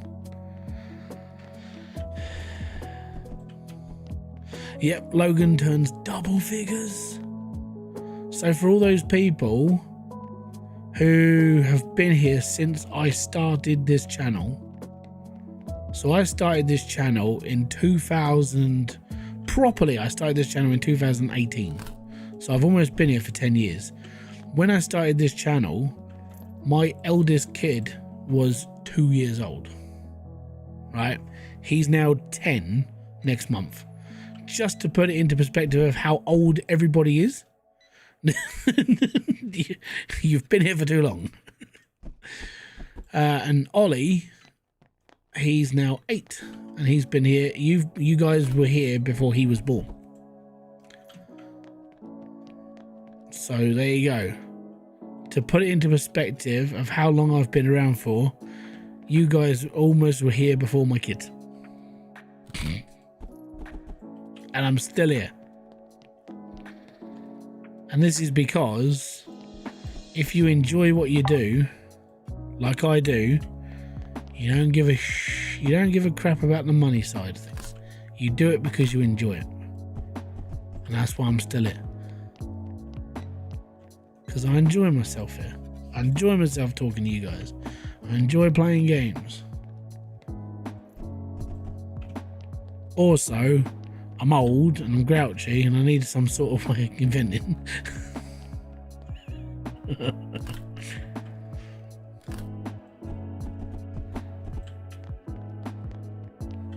Yowzer, what are these ones? Oh, I go down there. I've only been here since I started watching YouTube Hybridsteel beginning. So yeah, you were about 4.5 years. Because that game came out oh no, hold on. Yeah, Hybridsteel has been around for about 4.5 years.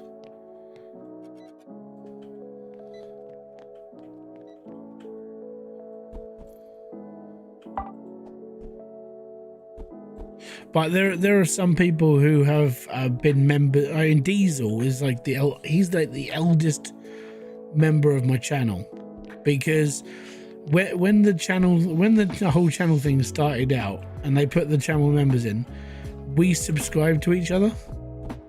It was like, yes, he was my first member. I'm your first member as well. So I mean, I think I'm one of his older ones, but not like the oldest. There are people on his channel who are older members than me, but I think he's been on like 60 odd, it's like 60 months, if not longer. He was the first member of the channel.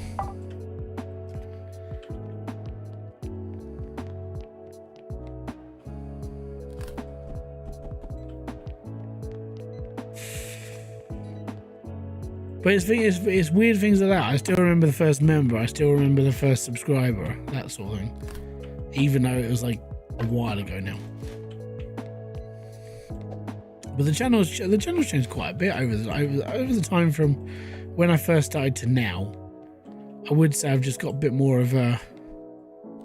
I'm not 100% focused on anything anymore. I'm kind of like, I'm here and I'm doing stuff.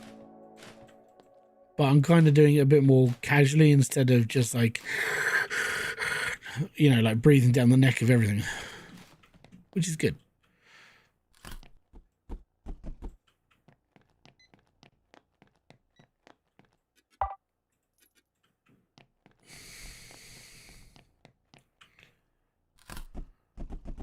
We got a lot of these gamepads.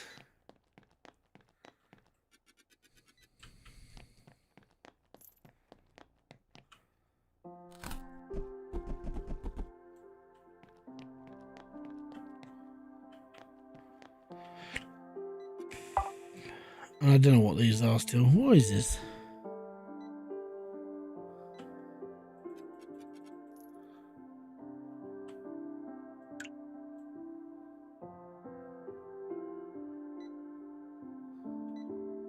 Is it like an apple? Like, is that why it's called holy guacamole?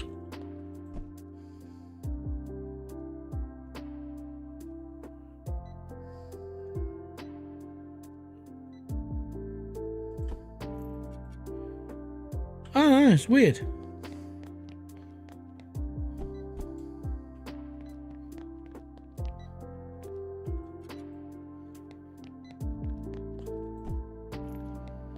Ooh.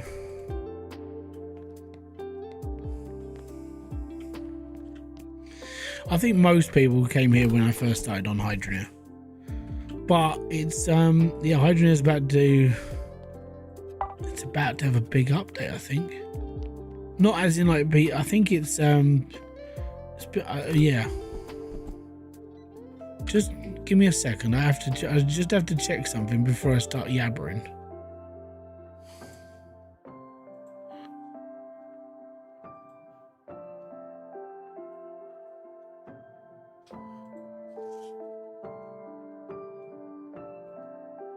Okay, so I can talk about it. That's fine. For all those who are interested, by the way, and you've only got a PlayStation or a console, Hydroneer is coming out for console.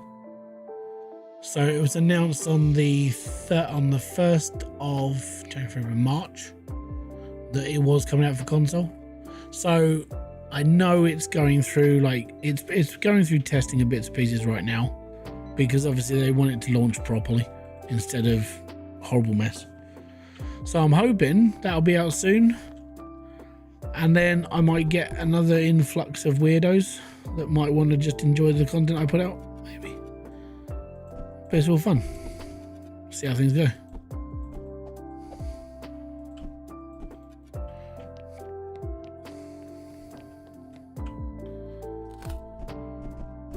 I'm looking forward to it. I want to see if people on console will go, yeah, you know what, I really want to play this. Or is it just too late and no one really cares?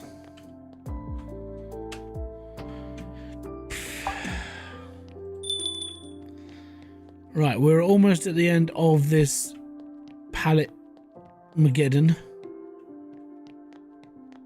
And I'm going to extend the shop.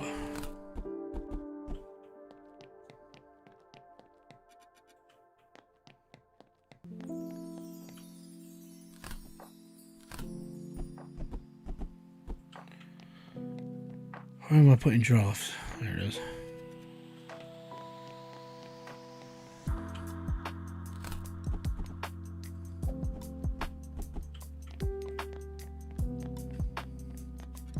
But yeah, I hope for all those people that were interested in it a couple of years back, who were like, oh yeah, I want to play this on console.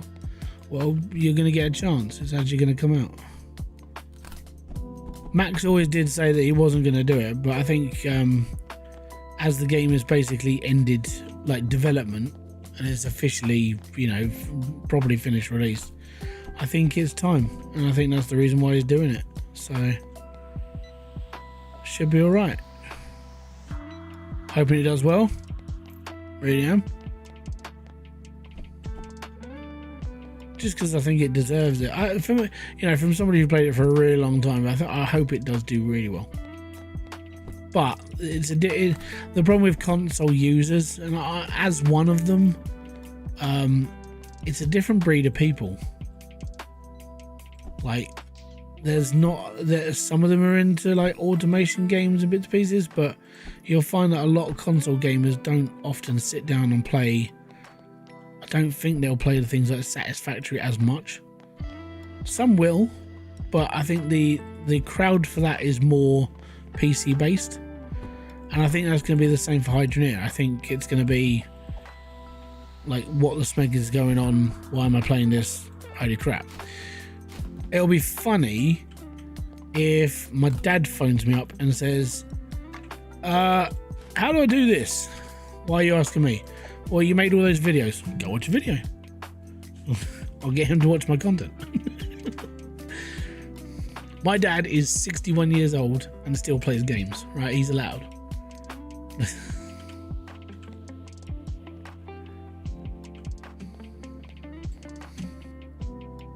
Never too old to play games. To put it into perspective, he was playing Clicker Dungeon for a while. and I think he did Cookie Clicker as well, and another one. And he goes, "Oh, I've been playing this for 6 months." You what? Yeah, I've done this so much, and I've done it. All of you can't. There are only like 4 people that have ever got higher than me. I'm like, oh my god. Yeah, he gets really into it.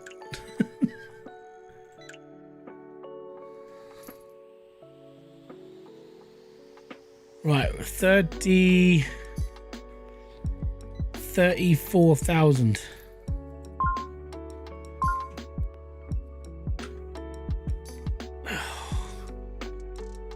That's just sickening. Spent all that money. Future retirement home's gonna need game rooms. Oh yeah, definitely. And my dad won't ever go into a retirement home though. He'll be okay unless he goes down the unfortunate route of my granddad, who's basically dementia now. He don't know nothing.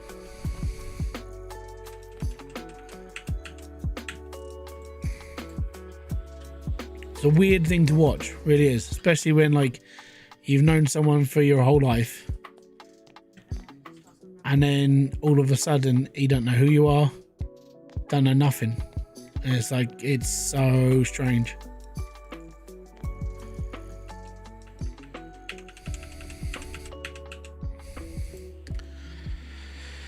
On the upside, we will leave the staff. Yeah, exactly. I mean, I think we're going to be like that generation of people who are just like, do you need anything? Nope. Why is that? Playing Call of Duty 25. Don't bother me. Come back later, nurse. I'm just fine. I'm killing noobs.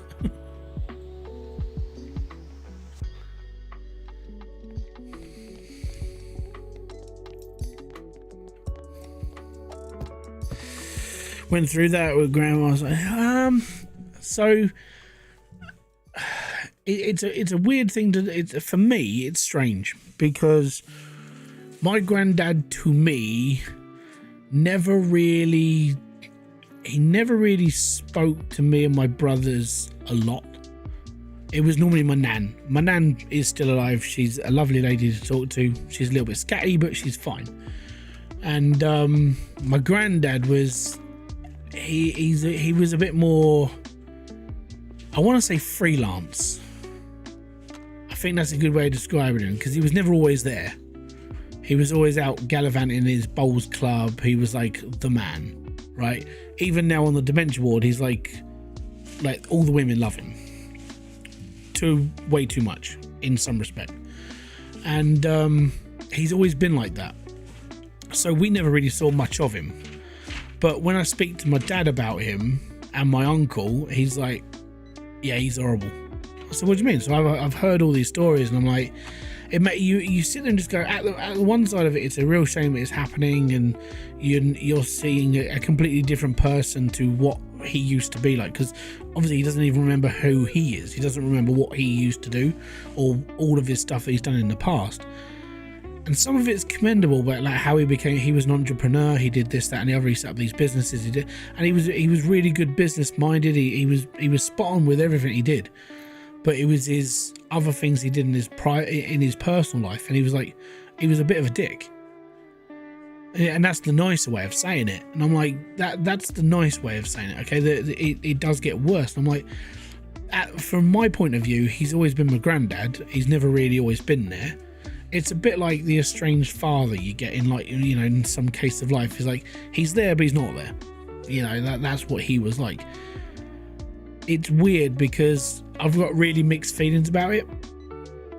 On one side, yes, he's a person who is in my family.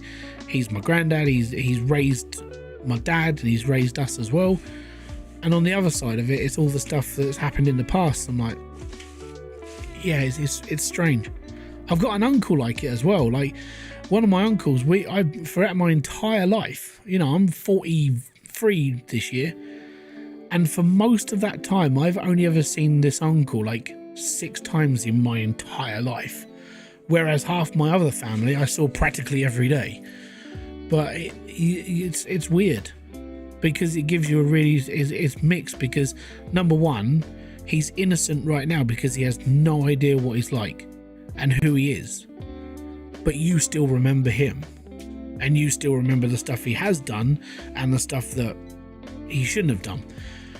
Yeah, it's really odd. That's kind of why it's why I'm like, I don't.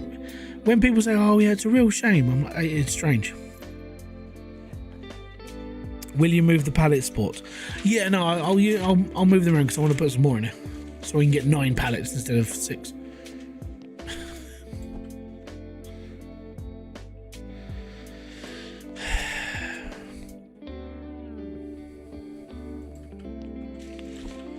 But yeah, it's I'll be okay. It's just really, it's kind of one of those really strange times, and the worst part is you know, and it's going to happen in the next, well, between now and sort of whenever his brain cops out, it's going to happen. You know it's going to happen, and the only thing you can do is prepare for it. And you're like, okay, not quite sure what to do right now. So it's been a very strange couple of months, you know. But yeah, apart from that, it's a weird thing to talk about because it's a really. I'm not going to go into all. I'm never going to say all of the details that all the stuff that's happened in the past. But it's not great. But at the same time, he's still a person that was in my family.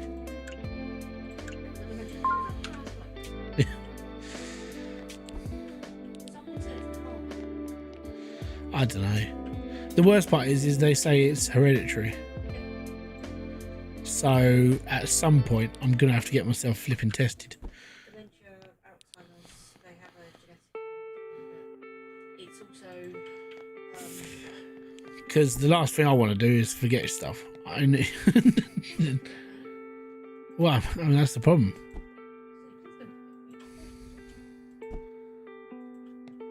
I'll come on as a new person every day streaming.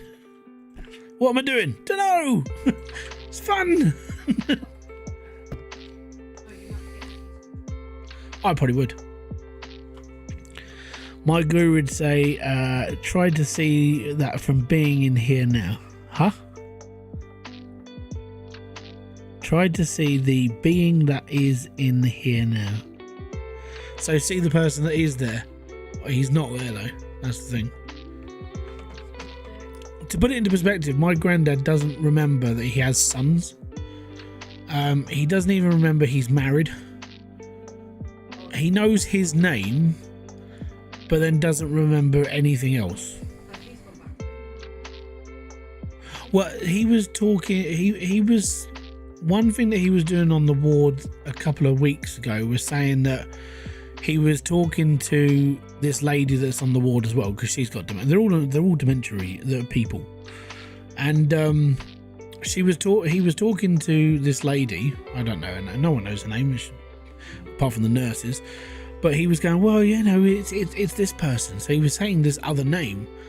That person died 15 years ago, and I'm like, he doesn't remember this. No. No, not at all. The ego is more or less gone. There is no ego. That's the thing. It's a really, really, really, really strange conversation to have, especially because, yeah. But we'll get there eventually. And I know at one point I'm gonna have to say, like, I'll be back in a couple of weeks' time because I've got to go and deal with the family, and that's what'll happen. And I know it's gonna happen. And like I said, the only thing I can do is sit there and just go, yep, okay. It's a long way to drive as well. I drive all the way to bloody Wales.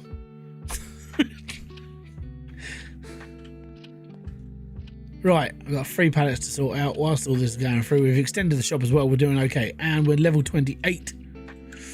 We're so close. It's all about the game. We need the faster self-service checkout. That's the next upgrade. Right. let's get this show on. Actually, if we undo the lockers, undo the pallets first.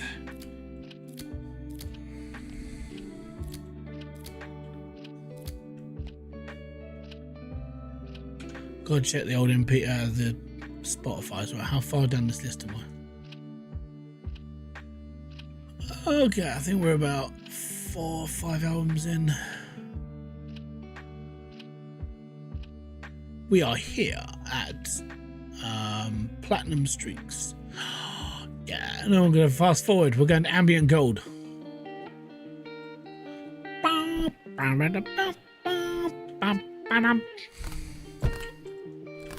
Love this song.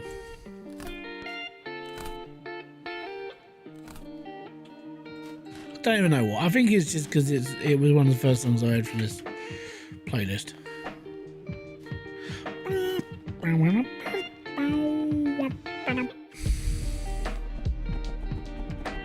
What is a Game Boy? We have been pillaged, sir.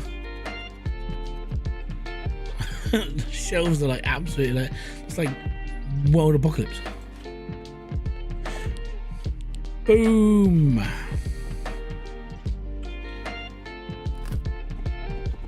Ooh, roller boots. Sparkly. Oh, I might have to play that again. I downloaded a couple of ROMs the other day because I'm like, I want to put. I can't remember who I was watching.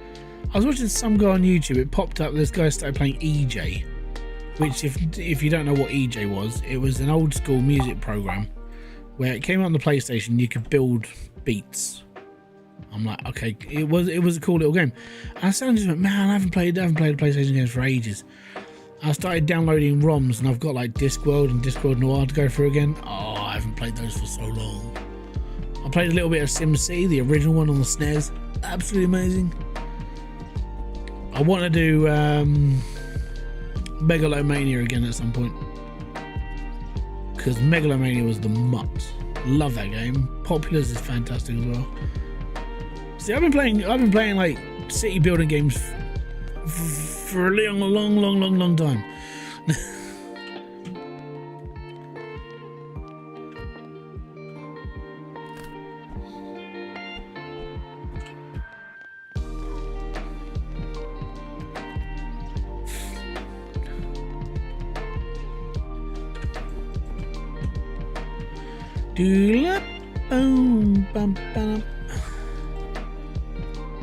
Put those on the bowl section.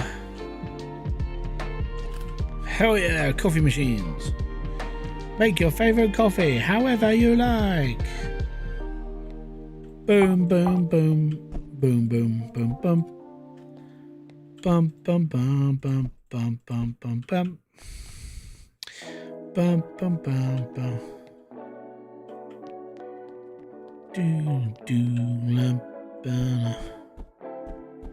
I think all these are the same game.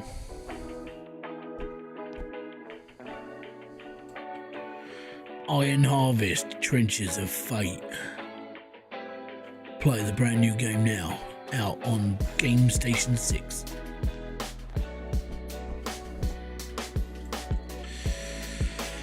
The double tool shelves are nicer for those huge items. Yeah, I know, but I mean, I think it's more me. I prefer it like this because then I can be like, okay, we've got this much. The double ones where you can just layer it across confuse me, especially when I'm like, hey, I want to put out all these keyboards, but I want them all in shelf style. And I'm like, all of a sudden I'm getting like this massive row of stuff. I'm like, no, I'm okay. I'll just continue to buy the separate crap ones. It's just me.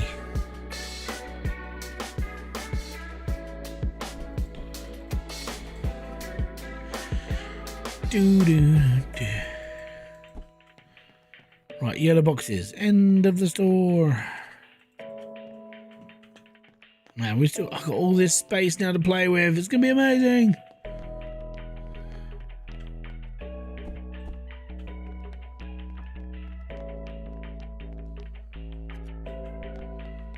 Right. Open, says me. Right, we've got enough out on the shelves now. We'll be okay. Bum, bum, bum, bum, bum, bum, bum,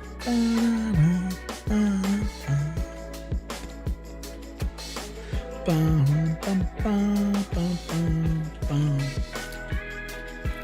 Bum, bum, bum, bum, bum, bum. Bum, bum, bum, bum, bum, bum, bum, bum,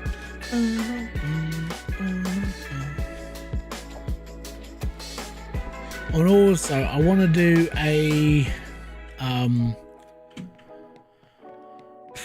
do a subscription to Suno soon as well, because they've just really in their studio section you can now use a DAW, so basically you can create your own stuff in your own studio. And what they do is instead of using, well, you can use instruments and stuff like that. I'm like, okay, that's pretty cool, but you can use your voice as the way of making the instrument. That's pretty cool. So I'm actually tempted to see if I can record a couple of tracks. Like, so I can do the vocals for obviously, you know, proper metal, but at the same time I can do the and it will mimic what I do and turn it into a guitar riff.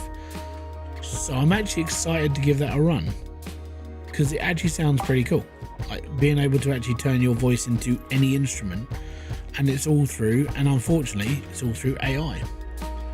And all those people out there going, oh, we don't like AI. Well, I do, because I can build an entire playlist of music without having to be in a band. It's pretty cool.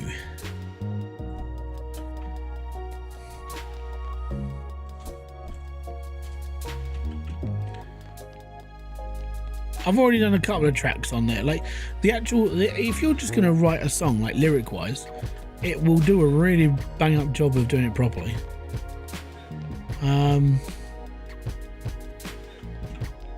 Have you guys ever listened to anything AI before? Like, have you ever listened to AI metal?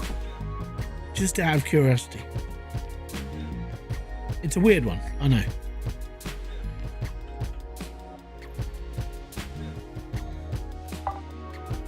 You've never listened to AI metal? Okay. See, I've been faffing around with it for about 1.5 years. Just on and off.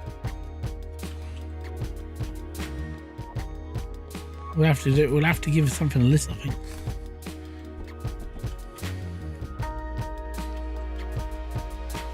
I also did Claus's song in AI metal. Well, it's rock more than metal, because he was looking for a track like for his intros and stuff on his stream, and I was like, "Oh, here's one." All I did was I wrote the lyrics, or I wrote a prompt basically to sum it up.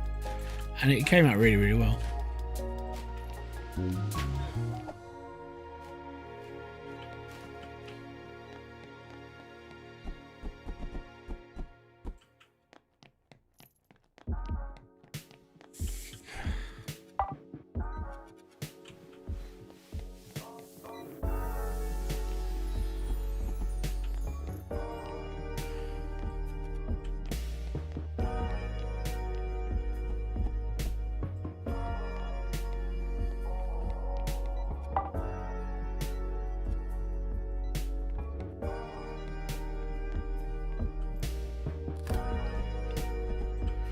Oh, the $4 keyboard. Straight in the bin.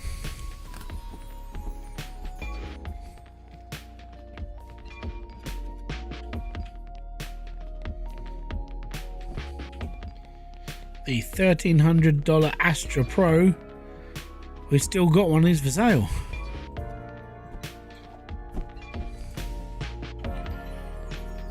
Playing flood sim, lost my power cables, the gold sim all over.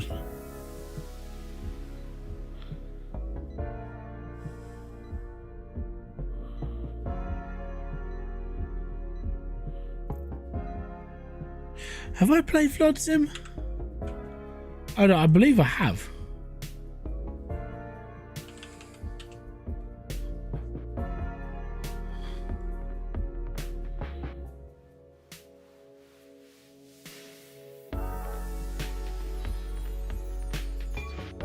Are you talking about Drain Sim?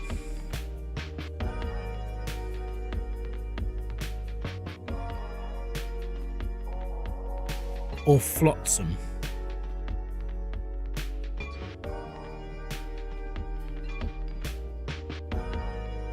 Began with an F.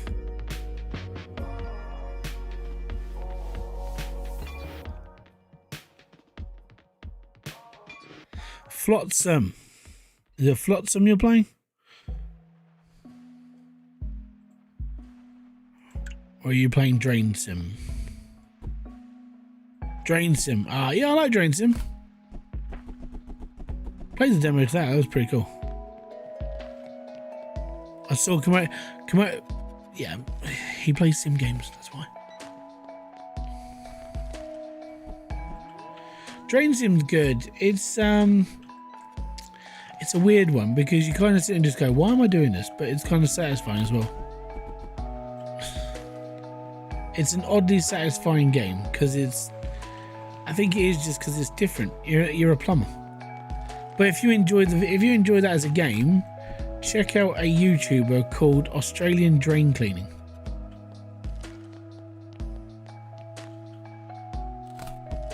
I watch him.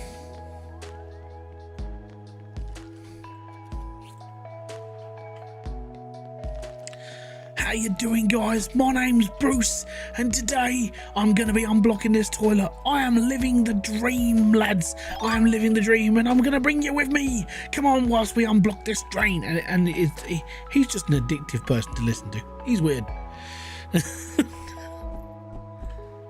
He's a cool guy. I just like his channel. Yeah, Bruce from Australia.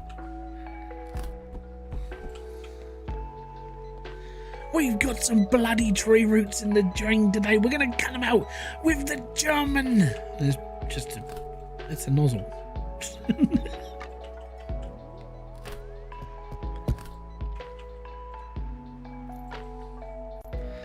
I love the tracks you created for me. They're on your phone.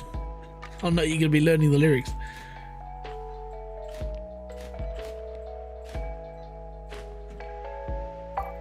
Oh no, we are full. Ugh. Pop. We are level 29. I didn't even hear that we went up a level.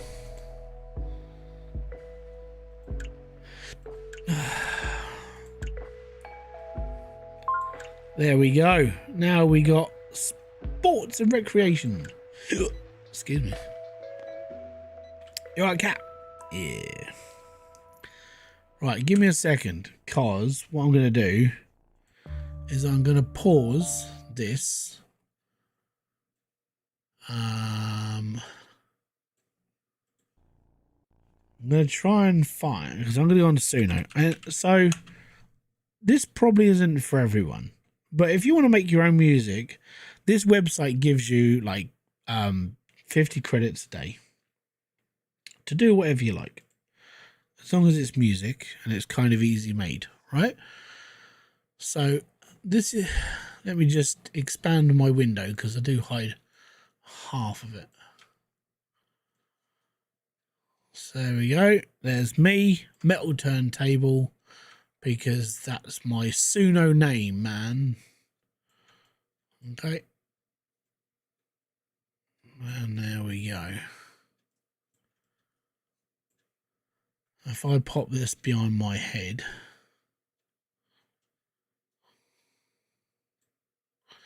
There we go. So, is this going to come through my speaker? Let me just go into my stuff.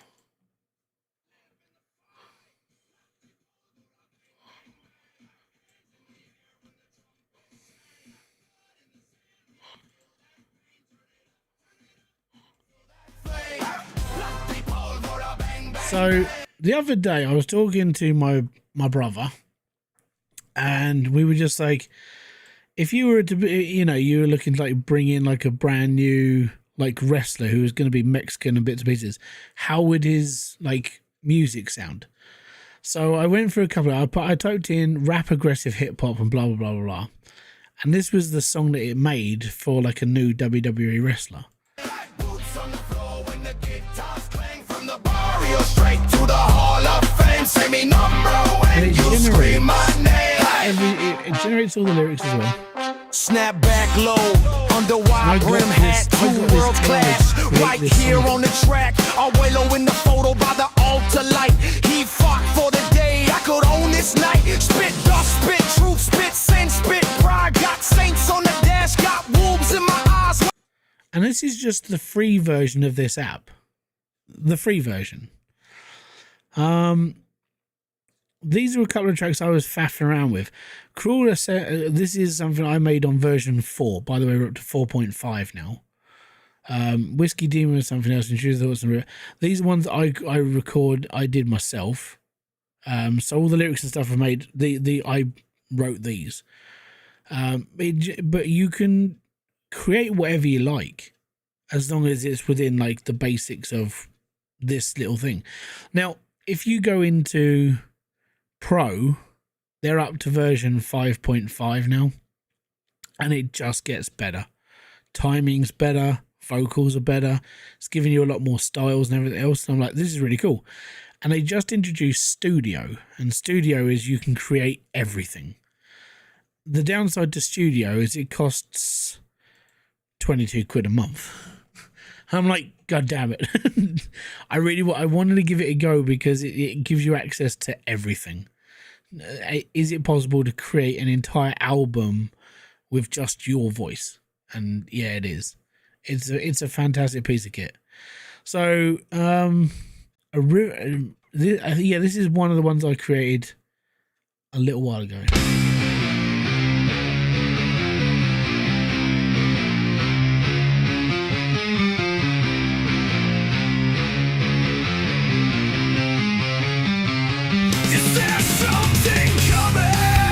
Creates in the voice coming through.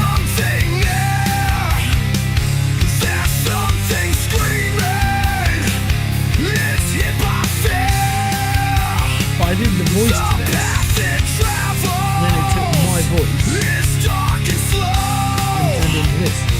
But in my mind, it's out for show. Treatment doesn't work for me. The last time I felt I was free, the madness inside kept the voice at bay. But times they change, now it's on display. The blood it boiled, I felt so. There you go. If you're ever interested in like making your own music and bits and pieces, give it a go.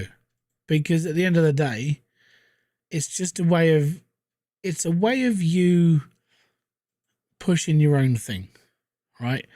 You're not stepping on anybody's toes. You're creating something for yourself. If that helps, go for it. But that's literally the reason why I do stuff. I do it for me. I'm not doing it for a record label. I do it for my own songs. So if I was sitting there, I can be bored out of my skull one moment, and I'm like, you know what? I'll just write a song. But that's what it was like when I was in bands. That's how I'd listen to music over and over again. I'd put my own lyrics to it. Right, B, C, A, B, A, B, C, A. Computers. These ones. We're taking everything with an A on it. 9 items. That's got to be chainsaws, isn't it?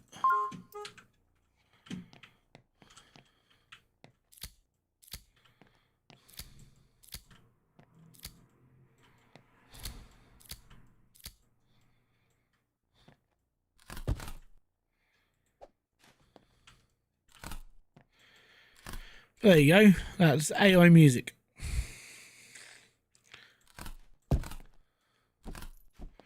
Did we get small orders? No, we've got to a point where we can unlock it next.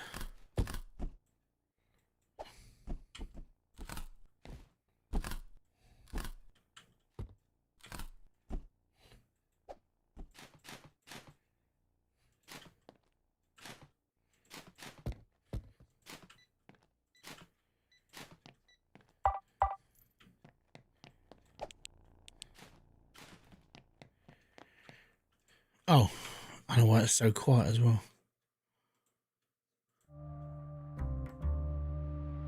There you go, much better.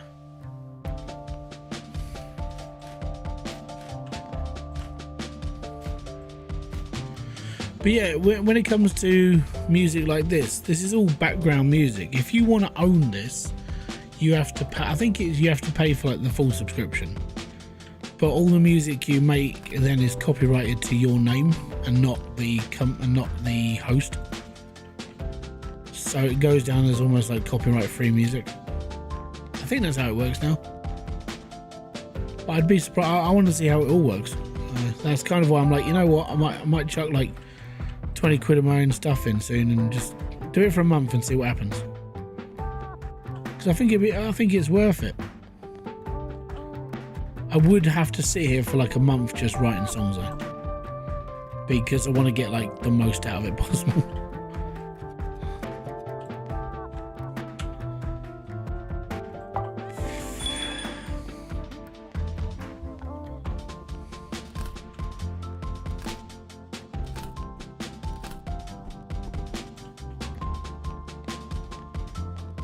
Holy guacamole.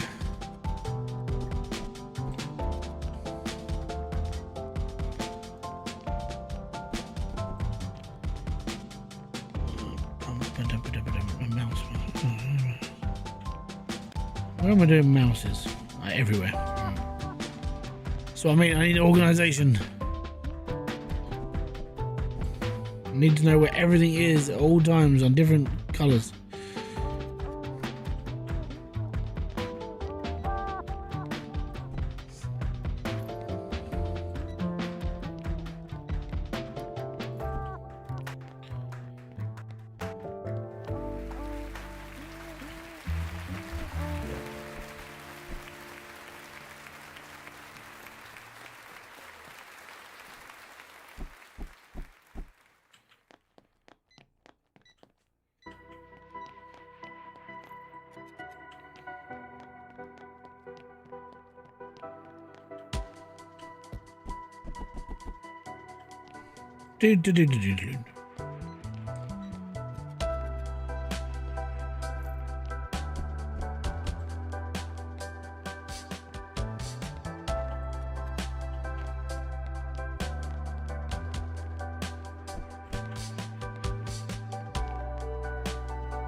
Right, I think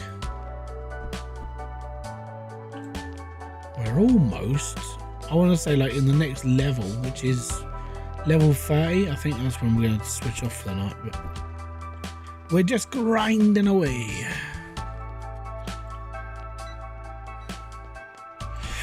What'd you bring me, man? Go on.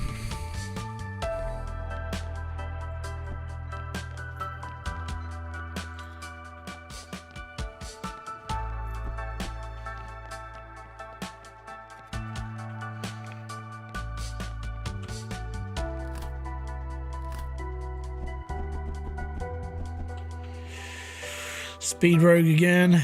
So many copies.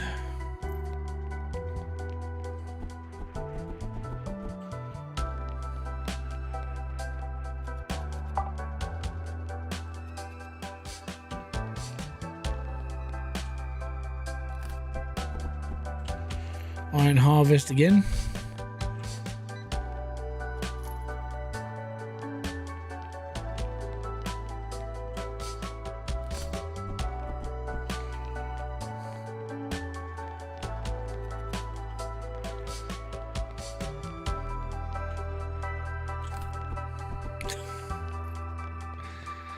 Oh no, there's more angle grinders.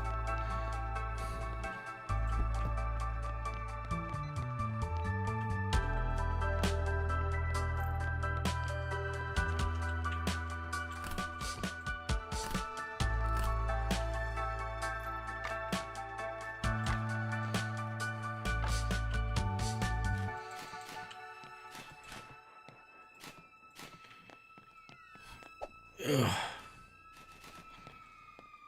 Cool. So that are done.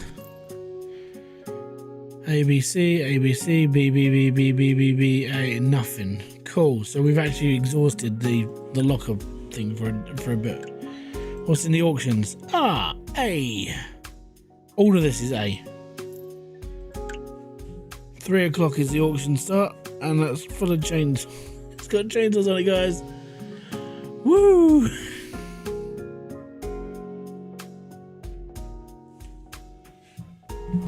Oh, there we go. Oh yeah, crap! I can't read people's Kick messages because then. Give me a second. So I don't know if anybody's actually messaged on Kick. No, not Kickstarter. It's probably been as dead as normal. It's just that the chat's not coming up on my screen.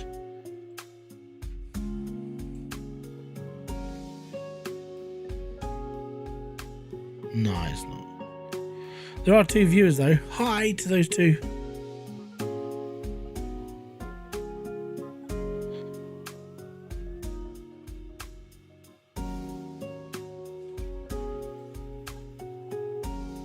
Big money? Yeah, big money. So these auctions are going to cost a bit. Like 440 quid for A-class stuff. This is going to be expensive. It's going to go for like 7-8 grand. I'm going to put 4,000 on.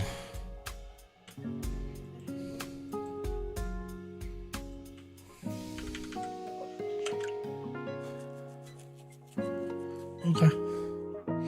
4 grand covers the chainsaws.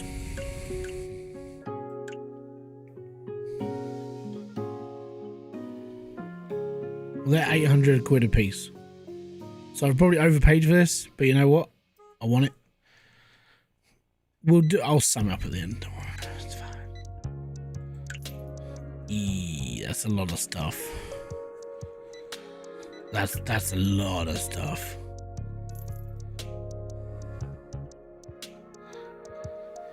Catch you later, anyone. Most appreciated. Thank you very much for being here. Okay, so 2,400. If these are phones, each one of these are like 500 quid. And then these are 1,000 each. So we've got 4 grand's worth of iPhones. 500, 1,000, 2,000, 3,000, 4,000, 5,000, 6,000. About 7 grand's worth of other phones. Yeah. This is not going to be a cheap one.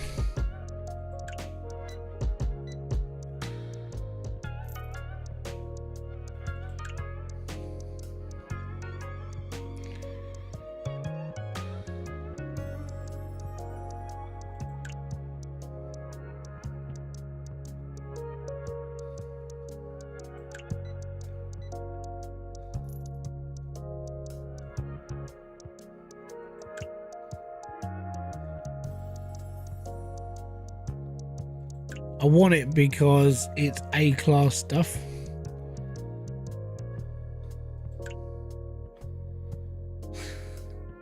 It's the most expensive locker I've paid for. Yeah. Okay, 3,100. They're all 100 a piece. 1, 2, 3, 4, 5, 6. 600, 1,200. 2,000, and that's 1,800 and 1,900, 2,000. There's 2 grand's worth for those. I don't know what's in the big box.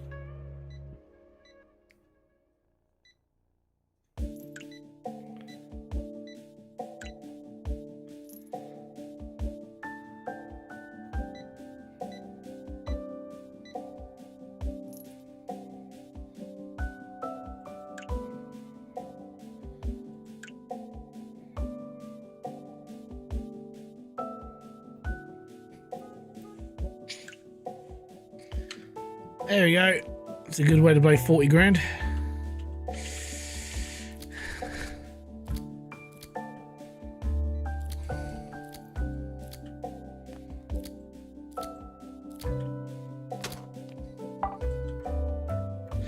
I've got no more knives.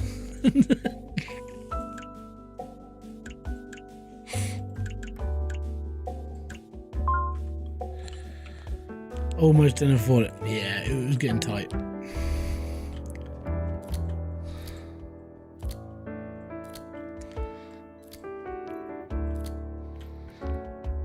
Okay, I'm going to open this one first because it only cost us £4 grand.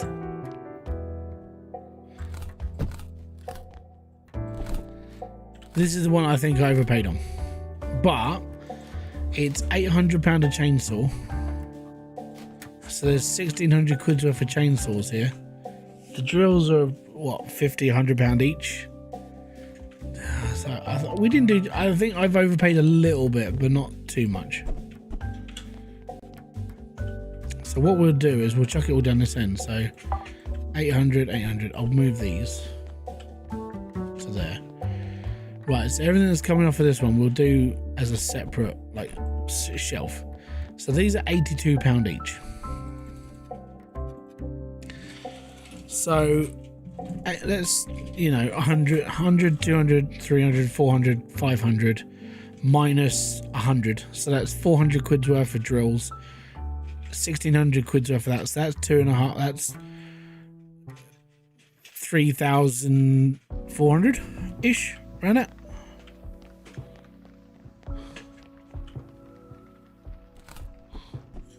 These are 95 quid each. Again, working out to 100 a piece.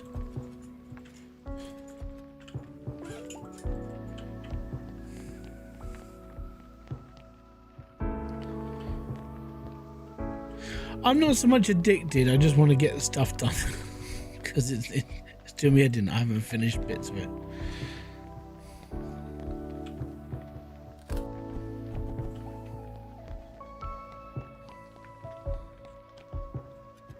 But I would say, so let's say 400, 16, that's 4, 8, 1,600 quid's worth of those, plus 1,600 quid's worth of chainsaws. So that's 3,200 quid, plus that lot. So let's say that's £3,700. We paid £4 grand for this, and we've got just shy of £4 grand's worth of stuff. Or no, just over. So I was kind of on the market on that one. I paid just a smidge less than the actual thing. Plus I get some processors and bits and pieces.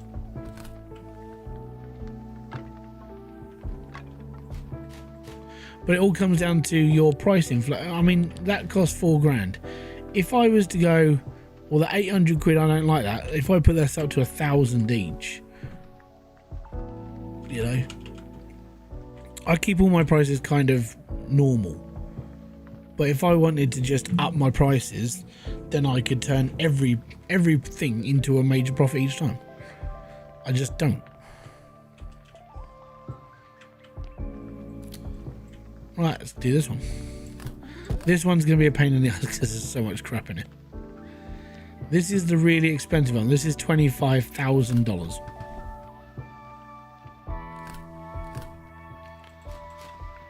Now, I didn't put it up to 25 grand. The computer was bidding on it for 25 grand. I just went in for the last bid. So whatever's on here, the computer really wanted. At the moment, it's a load of old bull. Literally.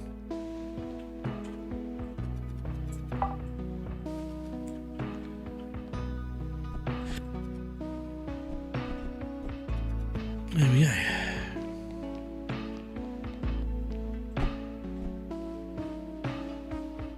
I think I've still got a shelf with these on it. Just.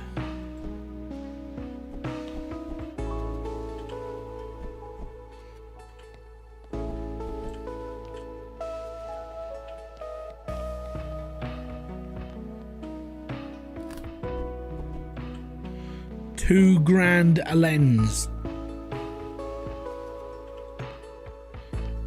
No wonder why we paid 25 grand for this pallet.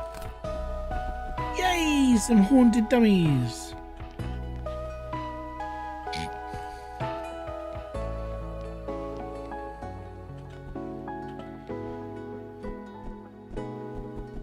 See, these were 500 quid a piece, these ones.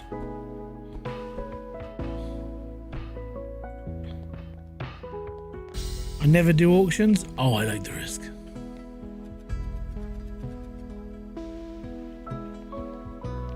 But in fairness, if you can do a rough sum of what's on the actual pallet before you buy it, it usually comes up in your favor. You will win every time.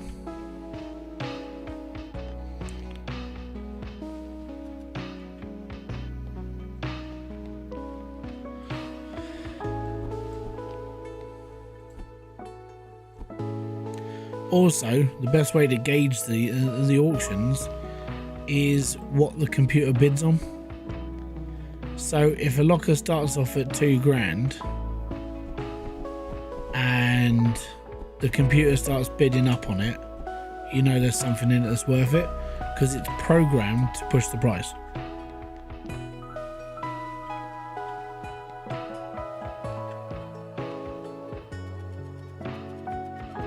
You like the mystical pallets though? I haven't seen a mystical pallet.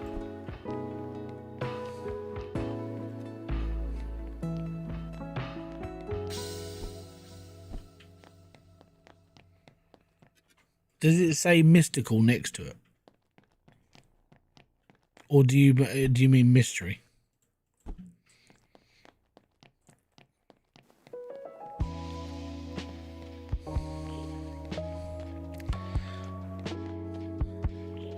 Okay. I just buy everything as long as it's got an A next to it. The problem with the mystery stuff for me is it doesn't have a ranking of like what the goods are. So I'm like, that's when I'm like, oh no, I have to risk this and I don't really want to, because I prefer just to have like good quality items. If I don't have good quality items, most of it's just going to end up in the shredder at this point.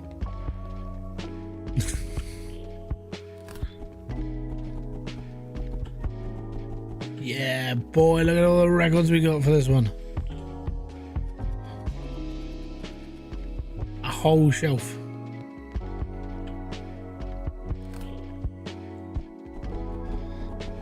It's no wonder why we paid $25,000 for this here locker.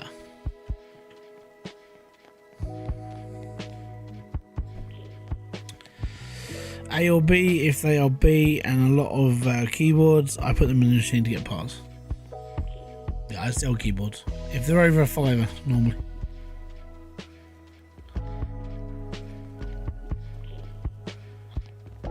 I do these ones because they're brand new, but if they're half price, if they're like B, then they go in the shredder.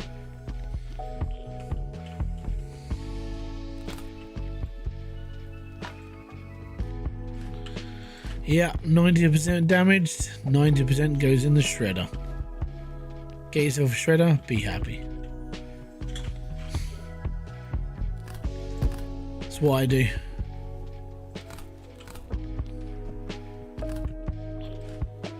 You know, I spent £7,000 on this locker. Oh no, was it 7? Or was it 14? I can't remember. Oh, it was 14, wasn't it? Because we almost couldn't afford it.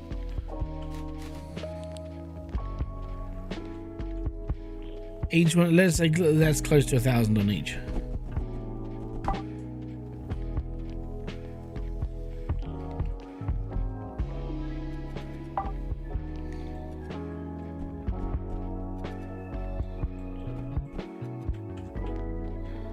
We'll definitely make our money off this one. Right, what I'm going to do is skip through the next day. We spent $29,000 in like lesser stuff.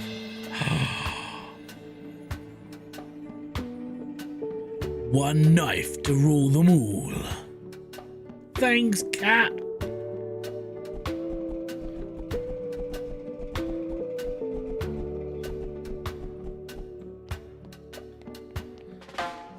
Cat gave it to me for free.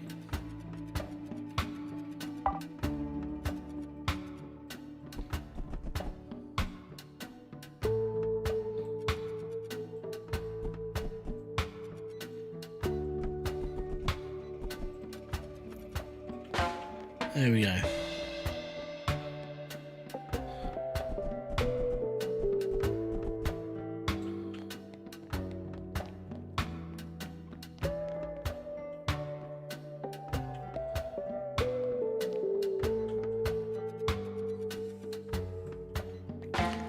The cat stole the knife. Yeah, it did. I like the cat. It brings you an item every single day. And all you had to do was eat 5 tins of tuna. Yep. That's all you gotta do.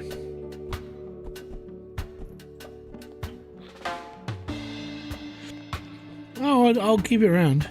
So what I'll do is I'll run my knives out. I've got 300 charges in 3 knives, and then I'll use that one for a bit. I won't sell that one. That's the first time I've seen that.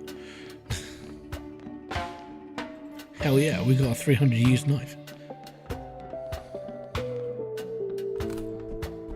Oh look, another 4 phones worth 500 quids each. Oh yeah. Do do do do.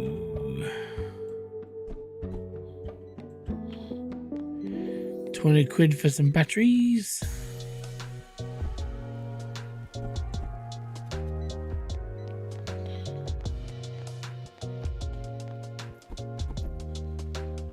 Hey look, I got myself a standard knife as well. Not a standing knife, a standard knife. Right, that's that one done. Another 2 albums. Pucker.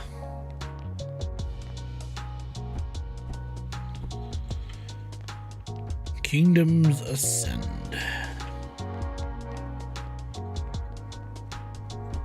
Yeah, I would say the problem with this game is that once you've got to where I am, there's not really a lot to like go, oh, gotta keep playing this game. And you kind of just do it for mainly out of habit at this point. I'm like, okay, cool. I'm unpacking another box, so I've got another set of shelves to do. Do I really want to keep doing this? For me, it's just I'm down to a point where I'm like, I'm gonna keep doing this because I want to get to one certain point in the game, and then it's kind of it. Anyway, we've got a load of balls. Balls.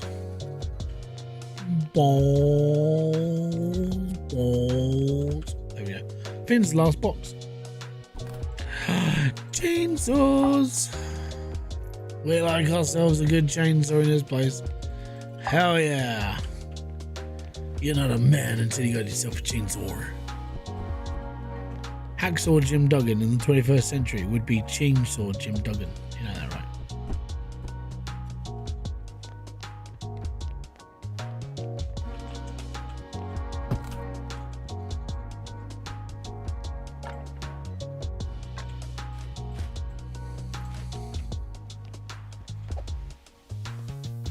Ah, for flip's sake.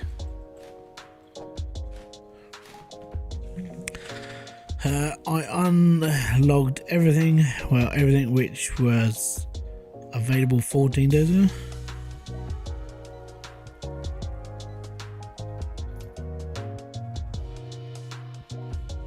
What do you mean by that? Sorry. I have unlogged everything, well, everything that was available 14 days ago. Unlogged it?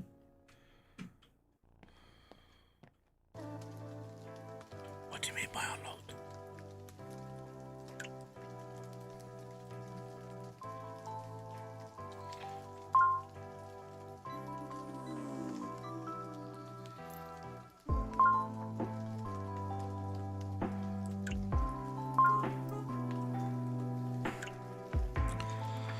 All of the perks. Oh, okay. I won't buy this.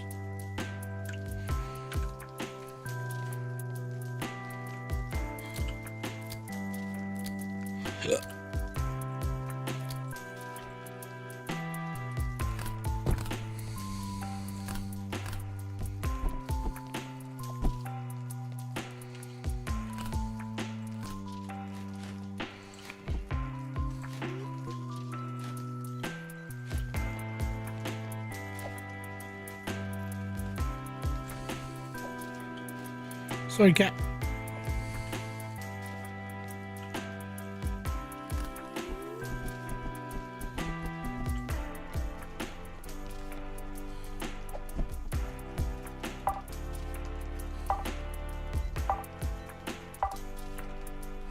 Oh my god.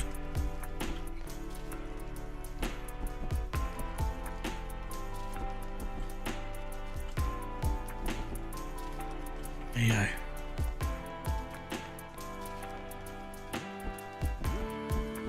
I got my tennis ball. It's not tennis balls. It's just a tennis ball.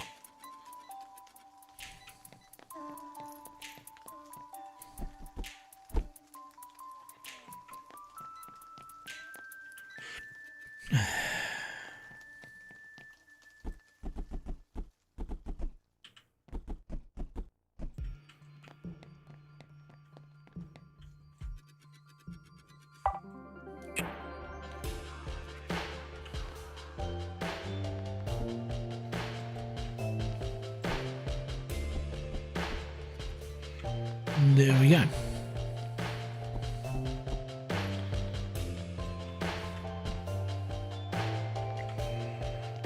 £170 microphone. I was trying to figure out what actual microphone that was the other day. Still can't figure it really. It might be the N7 Pro. Or the Rode, sorry.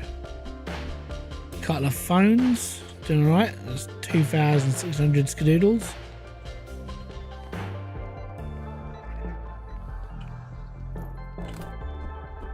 Nice bit of saber tooth amplifierage. Boom, boom, boom, boom. Oh yeah. Rocking it all along. Oh look, another knife.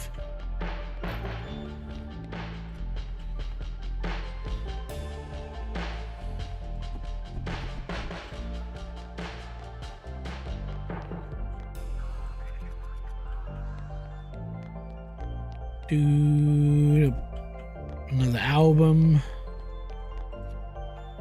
Press enter because we're at 8 o'clock, but I've still got customers.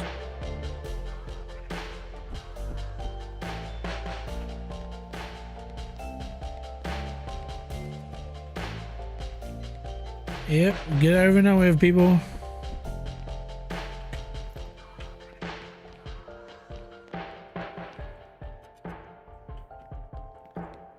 Awesome.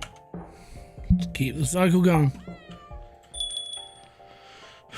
Thank you very much, matey. Boom.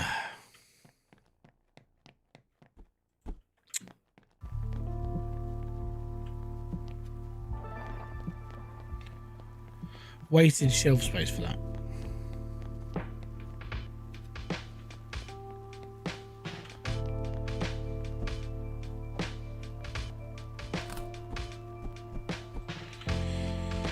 I've been playing Hypermarket lately. I was thinking about trying Megastore. I also has this Smoke and Lottery game. Oh yeah, I've seen the Smoke and Lottery game.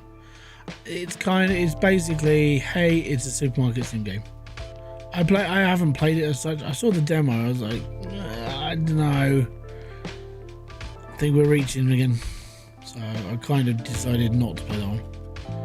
As said, I'm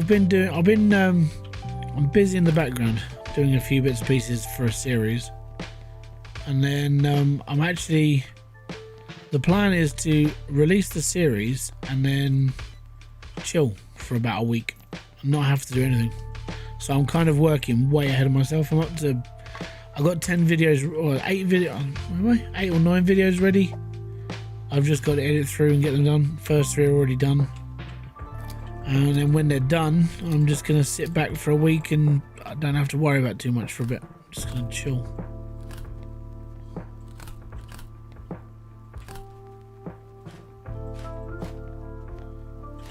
I need a week.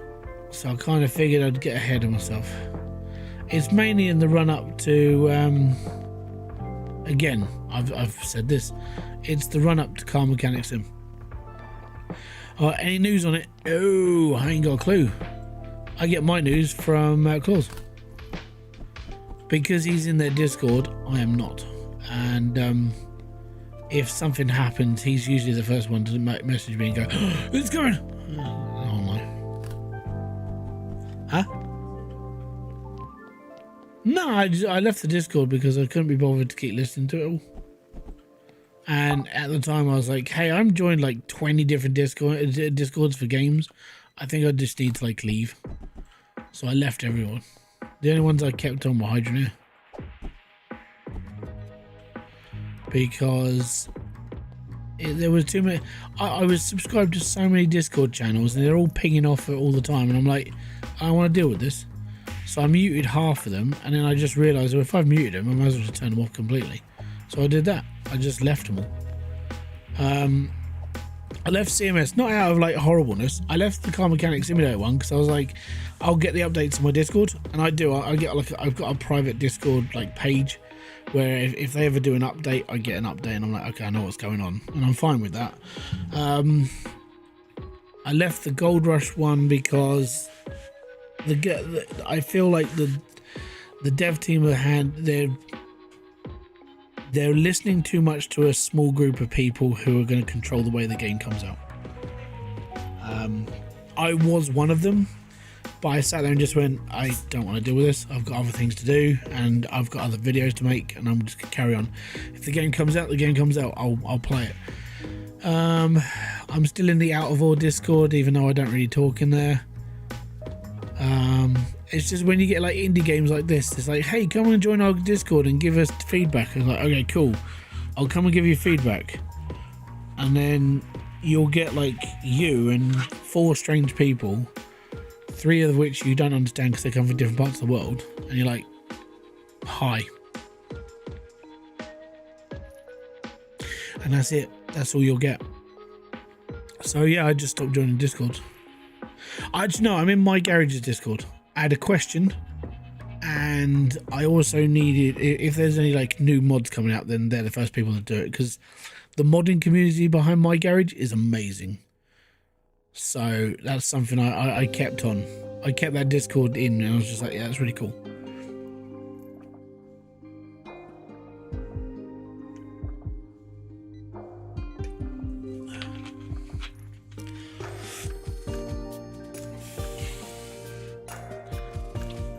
Right, we're back up to $32,000. Hell yeah! Okay.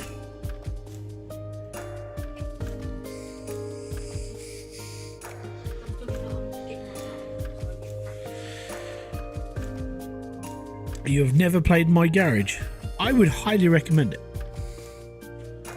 I would. If you like Car Mechanic Simulator, or any kind of get. No, I'm not bidding on that. I'll bid on that one because it's mixed and it's an A. I'm definitely bidding on that. That's gonna cost us all of our money. That's a lot of phones. Yeah, if you like Car Mechanic Simulator and a sandbox experience, that I would say it's a good game. Most people who played the game itself have basically just made a series of how they've played the game. I myself, if I was making content for it now, because the reputation of the game is still growing quite clearly, it's almost like you need to build a guide for it. But yeah, it is a really cool game. I was going to say the starting bid's going to be 15 grand. It's going to be expensive. This is going to kill us. I don't know if I'm going to have enough money for this locker, by the way. We're up 25,000 now.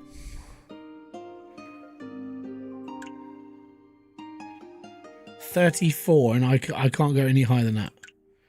I'm up 34 grand now. Please, someone else buy stuff out of my shop. Boom! 29,900. Yep. Guys, if you want to help this channel grow, hit the like, subscribe, and notification button below, because we've just spent too much money on this box. Holy shoots. Ah, crap.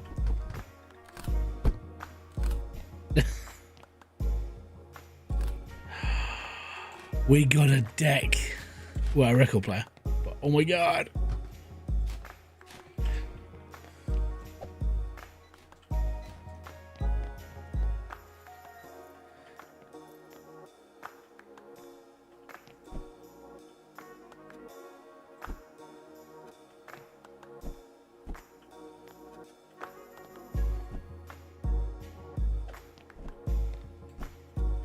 Right.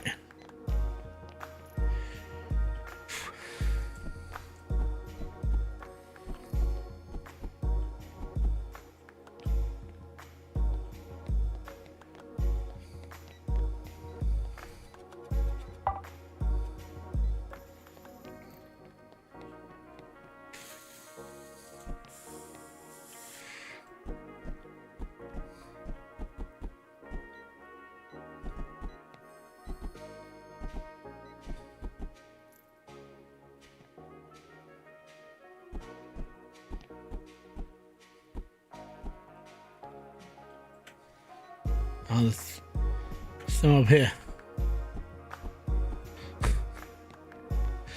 These are £390 each.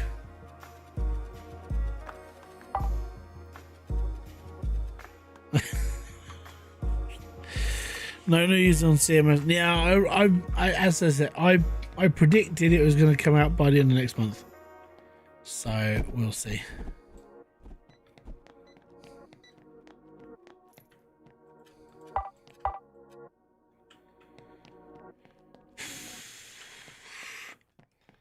Right, I'm thinking I'm going to have to move all this stuff as well.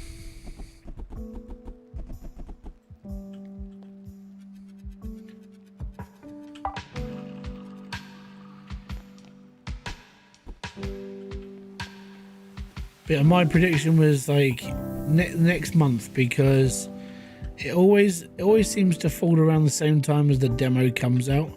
They give it like a month and then it's like, hey, by the way, we're releasing the game. It's like, oh, cool, excellent.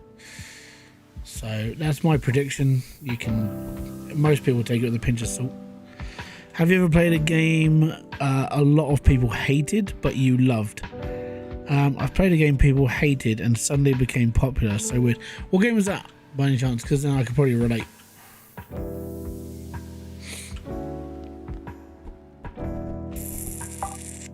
I can't say I have. Off the top of my head, I don't. No, I don't know. It's a hard question because, in fairness, I play probably a lot of games that people don't like, but I like them. And this is one thing I've always stuck to. Like, I'll play games I enjoy, and it's actually really telling, because if you're a YouTuber and you play a game that you really enjoy, and people stop watching your videos, it means they don't like it, but you do. That happens to me a lot, by the way. Or is it just because they don't like me anymore? Which is understandable.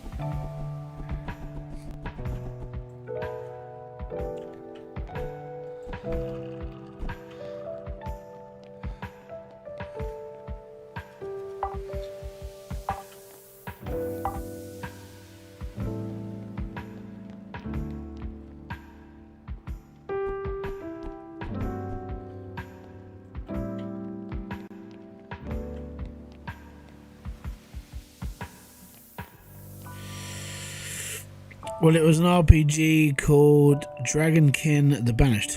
I think I played it. In fairness, I've played a lot, and I don't really know. I don't know, maybe or maybe not. I like a lot of games, special indie games. I like games where you can feel they've put their heart into it, even if the game is flawed. Oh, yeah.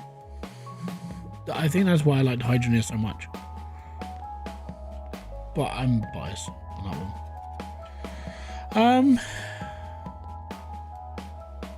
I don't know really. I tend to just play games. I don't really pay attention to what people think. I play what I like, and if I'm playing a game, it means I'm enjoying it. It's a bit like that one like last night, the like Digger Deal one. It's not the greatest game. It's all right. It's not horrible, but I can understand why people probably won't want to play it. But I liked it, and I think this is where like gaming's a little bit like flawed, because you get a lot of snobbery behind like, well, if you like this game, when you can't be friends with me, it's like, well, screw off then. At the end of the day, you like what you like. You'll enjoy the games you enjoy. That's up to you. Don't allow other people. This is why I don't listen to reviews either. I don't listen to reviews unless I read them, and if my opinion is different to them, I'll put that out as a thing. Let's say if I was to make a video, let's say a game came out yesterday and it was called Wallet 2000, and it's all about you're a banker and you've got to upgrade your bank, and then all of a sudden you've got to supply the, that sort of thing. Now, so let's say I really enjoyed it, but all the reviews were negative. I would probably make a video about the reasons why those reviews are negative at the time of recording, and then maybe that would help the studio move forward in developing it to be different, so it improves, so more people like the game. I'm not here to change people's minds. I'm here to see if I can make a difference. It's kind of why I like doing reviews. Hybridsteel is a weird one. The reason why I liked it so much is because it came out around that same dodgy time of like COVID, and I didn't really have much else to do. I had a lot of time on my hands, so I spent a long time like deep diving into it and making a lot of videos about how things worked, because I was reading through every single comment in the Discord where people were just going, how do I do this? I'm like, hey, cool, there's another video. It's literally why I did it. I made all those videos for the community. I mean, yeah, it gave me money, which was nice, but at the same time, every single one of those videos was made because it was another question in the Discord where someone just gone, I don't know how to do this, and so I would just answer them. But I answered it in the form of a video, and then I'd send them to the video, and then it would just help everybody. If you wanted that, that's the main reason why I did what I did for Hybridsteel. And because I did what I did, I got into, like, being part of that community was awesome. Every single one of those people in the Discord, most of them, I'd say 99% of them, are really cool people. They're all there for the same reason. They enjoy the game. They're all happy. Probably, I keep saying it, but it's one of the better Discords I've ever been in.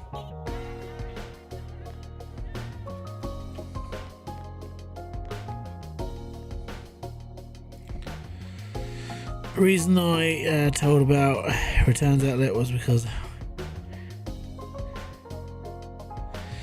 oh, it's cool. No, I've had this game for a while. I never played it because I think I picked it up when it was cheap, and I sat here. I just went, well, like I always do, and then actually playing it because I had the time to play it. It's all good. I don't mind it. I wouldn't say it's the most exhilarating of games in the world, but at the end of the day, the game it's okay. Especially if you constantly stacking shelves, because that is all you're bloody doing in this game. Hi, what are you doing today? Stacking shelves. Tomorrow, stacking shelves. Stacking shelves. Yeah. I do this from time to time. I buy a game and then I just don't play it. I buy it because so the way I do it is I'm like, okay, cool. If I buy this game now, it's cheap. Okay, I'll pick it up and see if I play it. I did it to I'll show you. I'll show you this game. I bought this a little while ago. Let me just shuffle my screen over a little bit. There we go.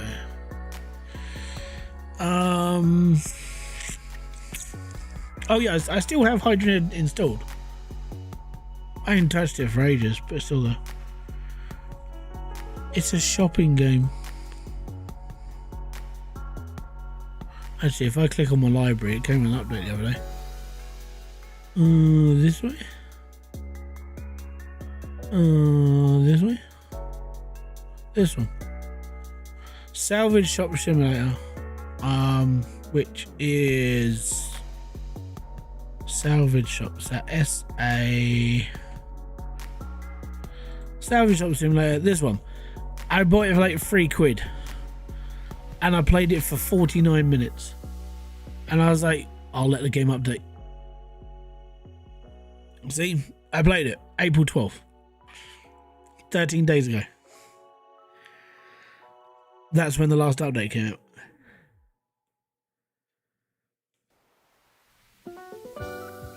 That's it. That is the last time I played it. And the reason why is because I looked at it and just went, you know what? I'll give it a go. It's okay. It's not a bad game. I just feel that it needs a bit more work. So I'll leave it for a bit and I'll see what happens. Because at the end of the day, I'll buy it because it's cheap and that may help the developer at some point, you know, put a patch out that makes me want to play the game, and it might give other people a reason to buy it as well.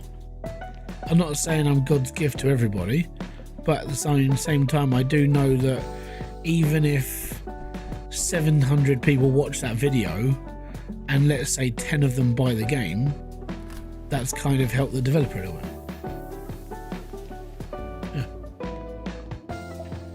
But I've done it a couple of times where I've bought a game and I've just not played it for such a long time, and that like this one, I bought this. I can't even remember when I bought this game, but I did. But that's what it's like. I mean, if you become a YouTuber or a streamer or anything else, and even if you've got a really small following, that small following can change somebody's life. Like from a games developer point of view, I don't know. And let's say I never created all those videos of Hybridsteel, and I never helped it. I never stepped into the community. I never did anything else. I don't know how many people bought the game because of me, but because I made those videos, people bought the game. And I don't know how many that was. I've never known. I personally, I'm not even going to question it. But let's say I never did. What would have happened to Hybridsteel at that point? I don't know. Trying to figure that out is the biggest thing, because it's like, how much pull do you actually have on anything? And it does come down to that one thing. Like with Car Mechanic Simulator, all the guides that I've created for CMS, how many people have bought the game because of a video that I created or a video that another YouTuber created? And like I said, one community can change somebody's life. It's like the guy that made that, it's a tower defense game. I think it's called, oh no, I can't remember. I'm not even going to butcher the name. Like this dude's a one-man developer, and his game sold like 100,000 copies, and it's changed his life. Like how many? Like one creator could have made a video about that game, and got loads and loads of traction about that game, and then all of a sudden his video is the reason why that developer now has a more improved life. Is it because of that one person, or is it because of the crowd finding that game that they all really enjoy?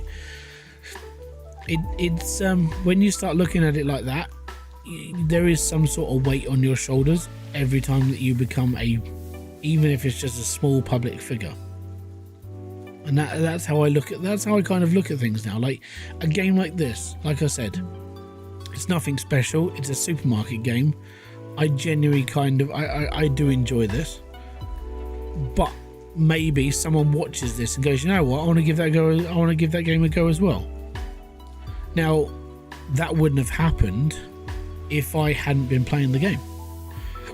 I influenced that person to buy this game because I was playing it. And I don't know how many times that's ever happened. And I know I get like messages from Claus and others going, I really hate you because now I'm buying this game. Yeah, exactly. There you go. I get a lot of messages from Promethean, and he every time it's like, I really hate you. Why? Because I bought this game because of you. I'm like, I can't help this, man. It's not my fault. It's yours for being weak. Megabonk, yeah, that was amazing. Like that, the campaign for that was like no one had ever heard of it. And then all of a sudden it's on every streamer's list. Everyone's playing it. It's like, that took off so well.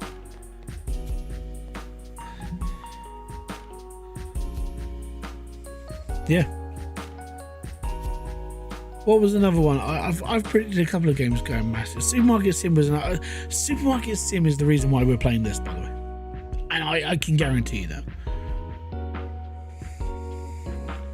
TCG Card Shop Simulator is another reason why. I would say it's another reason why people got into like supermarket games, especially like collectible games.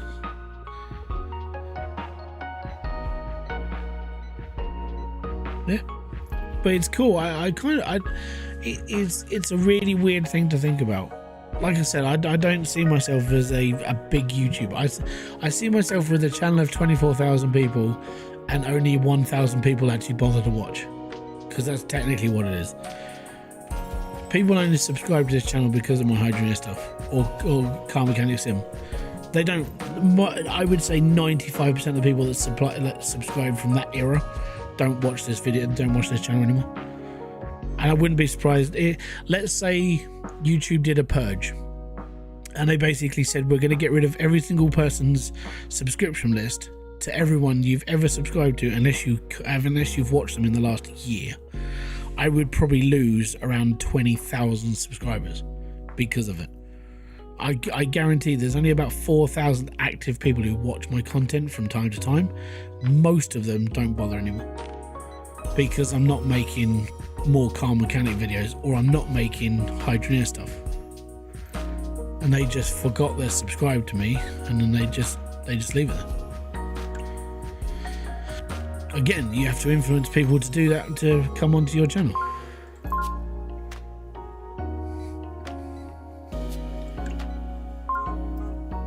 But yeah, it's a really weird world. It really is. Especially this whole content creation thing. It's a weird one.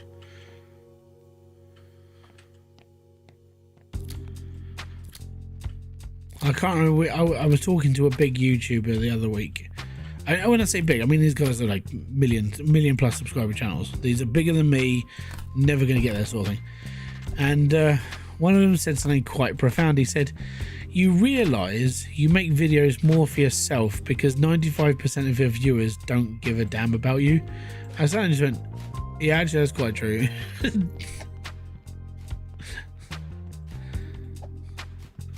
It is true. But I like it. It's at the end of the day, I'll continue to do what I do because I like what I do. I like making videos, even if no one really watches them. I still like watching. I still like making them. And I still like exploring games. I still like trying to help with community, like people and stuff, because it's just what I've always done. I was even doing. I used to do this on my Xbox 360. So I used to do replies from YouTube, and I used to help people like through that. When I first got my first PC, my first uploaded ever video, I believe was on this channel, but since then I've changed how the channel works and how everything else is done. And it was a reply to a video, when YouTube used to let you reply to videos with a video. And the video that I was replying to was Fable 3's books. So the whole collection of the books. And he missed one.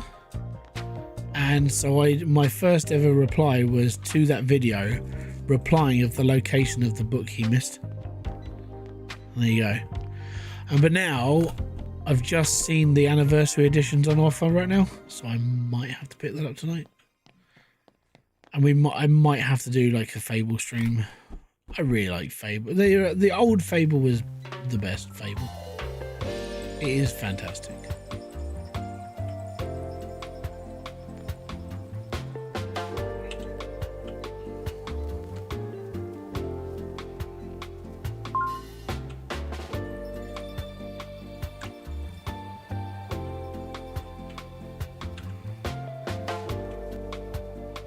No one's bought these.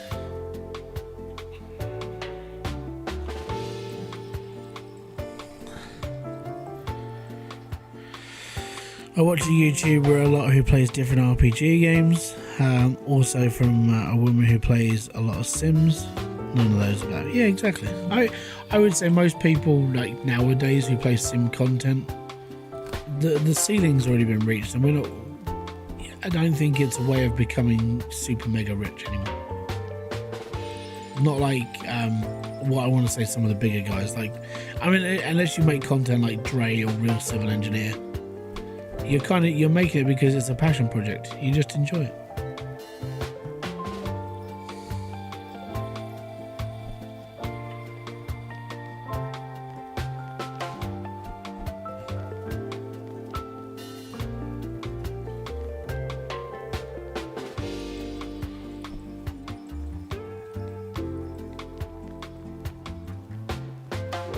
Bum, bum, bum.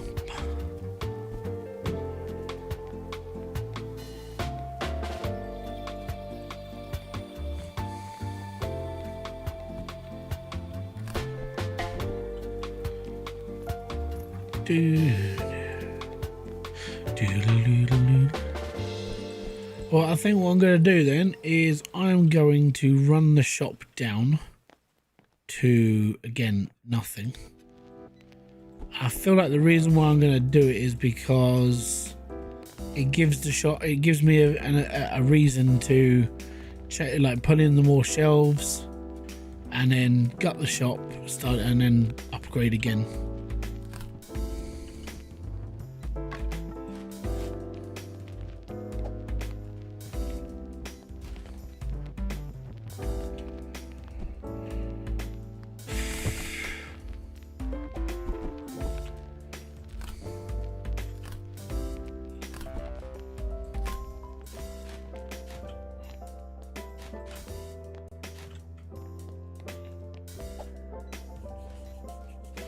There we go.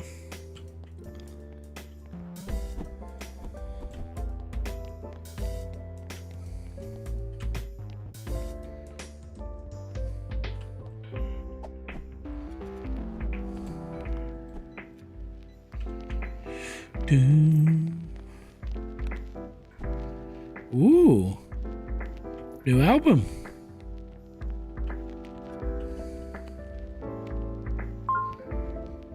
Respectable. 55 skidoodles for that one.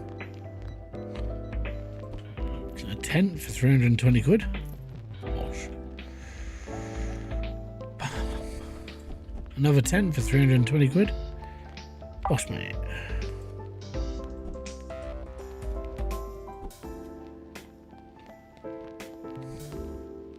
Tennis ball.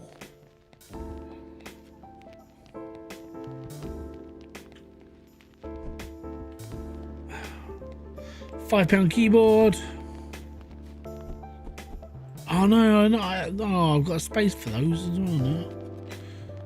Right, are we all empty? How? Oh. Get out of the store.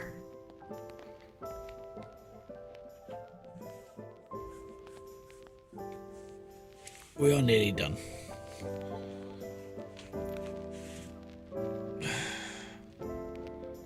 What? Mate, we're closed.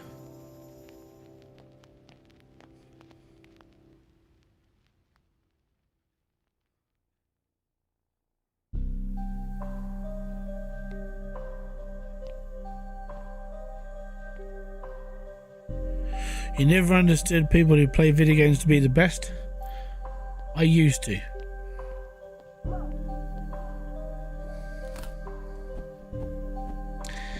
Before I joined this and before I became a creator of videos, back in my days of like Call of Duty, I was a competitive arsehole. Really wanted to win all the time, really had to play all the time. I spent a couple of years playing Modern Warfare, the first one, with like, you know, soap, we gotta go down here, gotta go this way, let's go.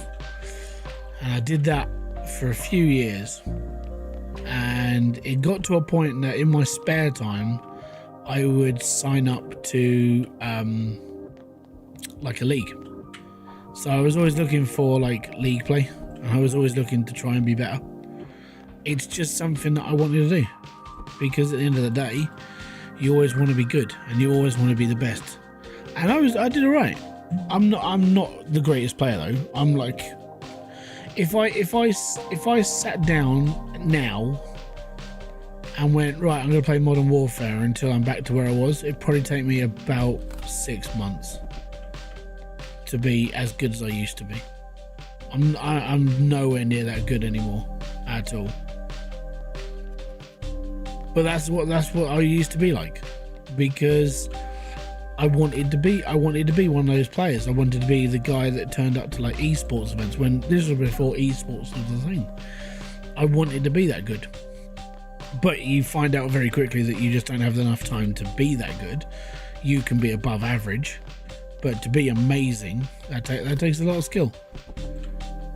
I knew that I wasn't going to be. I knew that I wasn't going to do it, but I tried. I came with the ego as well. Like my when I left Xbox 360, I kind of wish I kept it around, because they used to give you a score. Like, people used to rate against you. So it would be like, if you were a loudmouth or your microphone was messed up, you get messages like, this person's giving you this ranking as like bad headset person, or like bad comms, that sort of thing. By the end of my reign on Xbox 360, I had 100% trash talk, and I still hold that as a medal, a medal to this day. I was a horrible git, basically. But that was the joys of when I didn't give a crap. And when I was online, it was egotistical, because when you're in a Call of Duty lobby and everyone's calling you a noob, the next thing you want to do is go into the next match and just shoot down the entire team. And that's what I used to do. And then I used to run my mouth a lot. And then I used to get like slammed with like community notices of like trash talking, aggravating, aggressive. That's just what I was like. I was horrible. I've chilled out so much since then. Yeah, a bit of being the best. It's an ego thing. If you've got that little click in your head that makes you want to do it, you'll do it.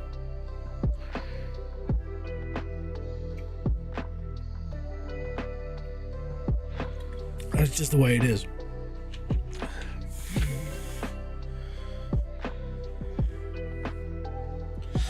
But yeah, if I got hold of a copy, I mean, at the moment my brother is playing Battlefield, and I'm trying not to play it because GTA comes out at the end of this year, and I kind of just want to play Grand Theft Auto. But I guarantee if I got onto Battlefield now, I'd be like, all right, okay, we're gonna be playing this a lot, and I would be again. It would get into that point. I'd probably turn into a bit of a bugger again.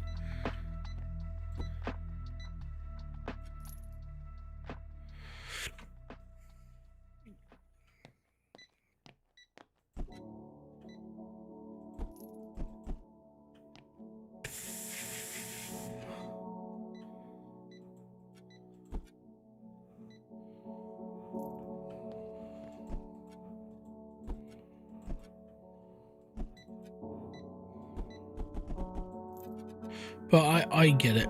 I understand why people do it.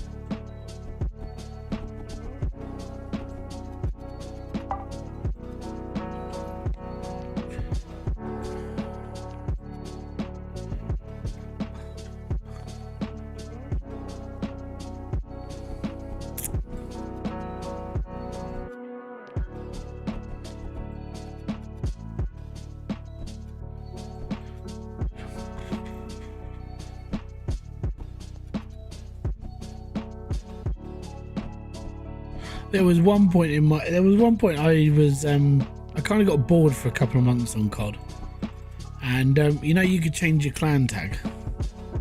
I don't need the ego treatment, it wasn't important to me. When I was younger, I had a massive temper. Oh yes, I'm an angry person. Playing football, handball and tennis, and when things didn't go my way, I was menaced. I used to just shout at people, just have a go at people all the time. But I'm an angry person as well. It's taken me a long time to chill and calm down and really just do it for what I needed to. But my Call of Duty thing was you could change your clan tag, and you can change it as much as you wanted. So I changed my clan tag after every single match one time. I did it for about a month or so, and it was just an ongoing counter. And every time I went into a lobby, I get the same question: what's the number for? Because next to my name, it would be like hybrid. Because I've been known as Hybridsteel since the Xbox 360, so it would be Hybridsteel 0172, and then the next match would be Hybridsteel 0175. And people were always like, "So what's the number for?" It's like how many people I've stabbed. I would just go into lobbies with a knife, and I'd still run around, but I would just stab everybody to death. I wouldn't shoot them, so the counter would just keep going up. It got to I think it got to a point of 2,500, and I just stopped counting. Because, again, it was an ego thing. But the problem is you could only get up to 9,999 because there was only 4 figures, and I knew I would do it. And it's like, okay, I'm gonna stop this now. But yeah, that was just something else I did because it was like I got bored, and then I'd do it again, but I'd refresh the score and and it would be Hybridsteel 247. Oh yeah, what's that? How many people I've killed with a rocket launcher this month? Yeah.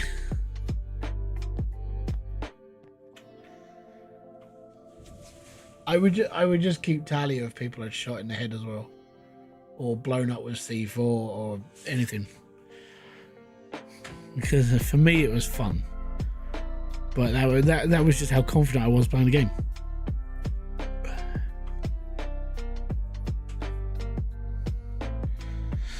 But it is an ego trip, because every time that number goes up, you just feel you're invincible, because it's like, check me out, I'm the nuts right now, and all I would do is stab people. The amount of hate I got from that as well was ridiculous. Oh, you learn to use a gun, blah blah blah. Alright, cool, I'll use the gun, I'm gonna use a noob tube. Oh, you fucking cheap. And it was every day.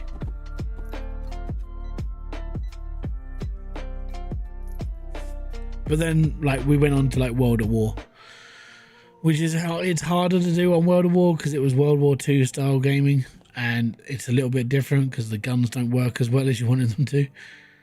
But then after that, I stopped playing Call of Duty. Really, that was my main competitive phase. It was that, and I would spend a long time messing around on that.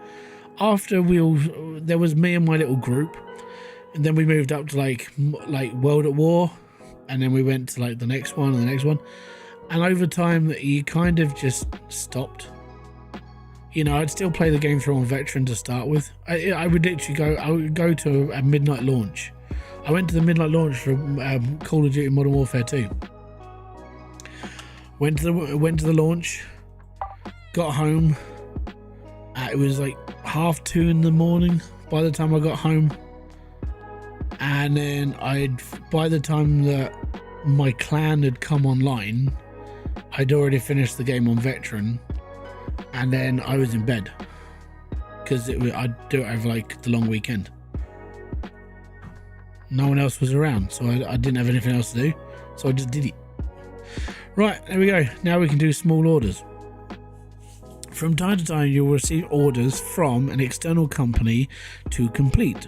Orders require you to collect a certain number of items from a given category within a specific time. Accepting an order is optional, but completing them provides a large profit and allows you to get rid of surplus items. There we go. We are officially done for the day. Now, there's enough stock in this shop for around, I want to say 3 days, maybe 2. I think it's 2 to 3 days of stock. We've got 45 grand in the bank. I need to buy 3 more stock places, the thingies where I'm putting pallets. But yeah, that was just the joys of my old days. I couldn't do it now. Like it takes a really like, you have to be really dedicated to do that sort of stuff now. And I would say, like, the rise of esports kind of, I know it's a cliche way of saying this, but I want to say that separated the men from the boys when it came down to like being good at games. I think esports was the reason why a lot of people stopped playing as competitively. But that's just the way I see things. I could be completely wrong on that, but that's how I see it. I think esports stopped a lot of people trying, and a lot of the smaller league stuff that I used to play on stopped working as much. It would just be like Big League 1 or esport that. A lot of the smaller stuff just sort of up and dried up because they weren't really needed anymore. You had leagues professionally set up. Did you see the guy in Germany who slapped an opponent on stage? No, but that shit happens all the time. I find that sort of stuff funny because they're morons.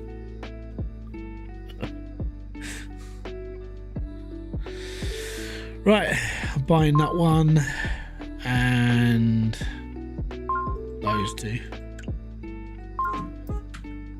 And there we are. He got a 10-year ban.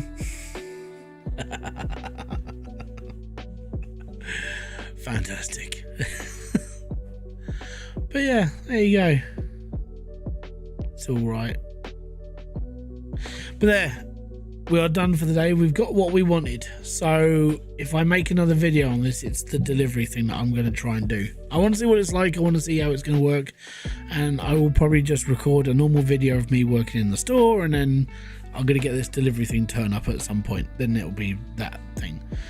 But that's what we wanted to do. That's what I did this stream for today. We've ground the shop up. We've extended the store again. We've extended the warehouse. We can now hold 9 crates and all the shelving. We've got all our stuff set up, and we've got a bigger store, which I will. The plan now is to basically empty the store down to nothing, and then I'm going to extend it again so we can come out the back of here. So if you've enjoyed this video, hit the like, subscribe and notification button below for all other updates. If you want to see more of this game or anything else, just keep an eye on the channel. I'll always be doing around. And next week on Monday, a brand new series is starting. I really hope you enjoy it because it's taken me a bloody age to record. So until then, I'm going to say peace out, have fun, enjoy everything you guys do, and have a great rest of your weekend. Bye bye for now.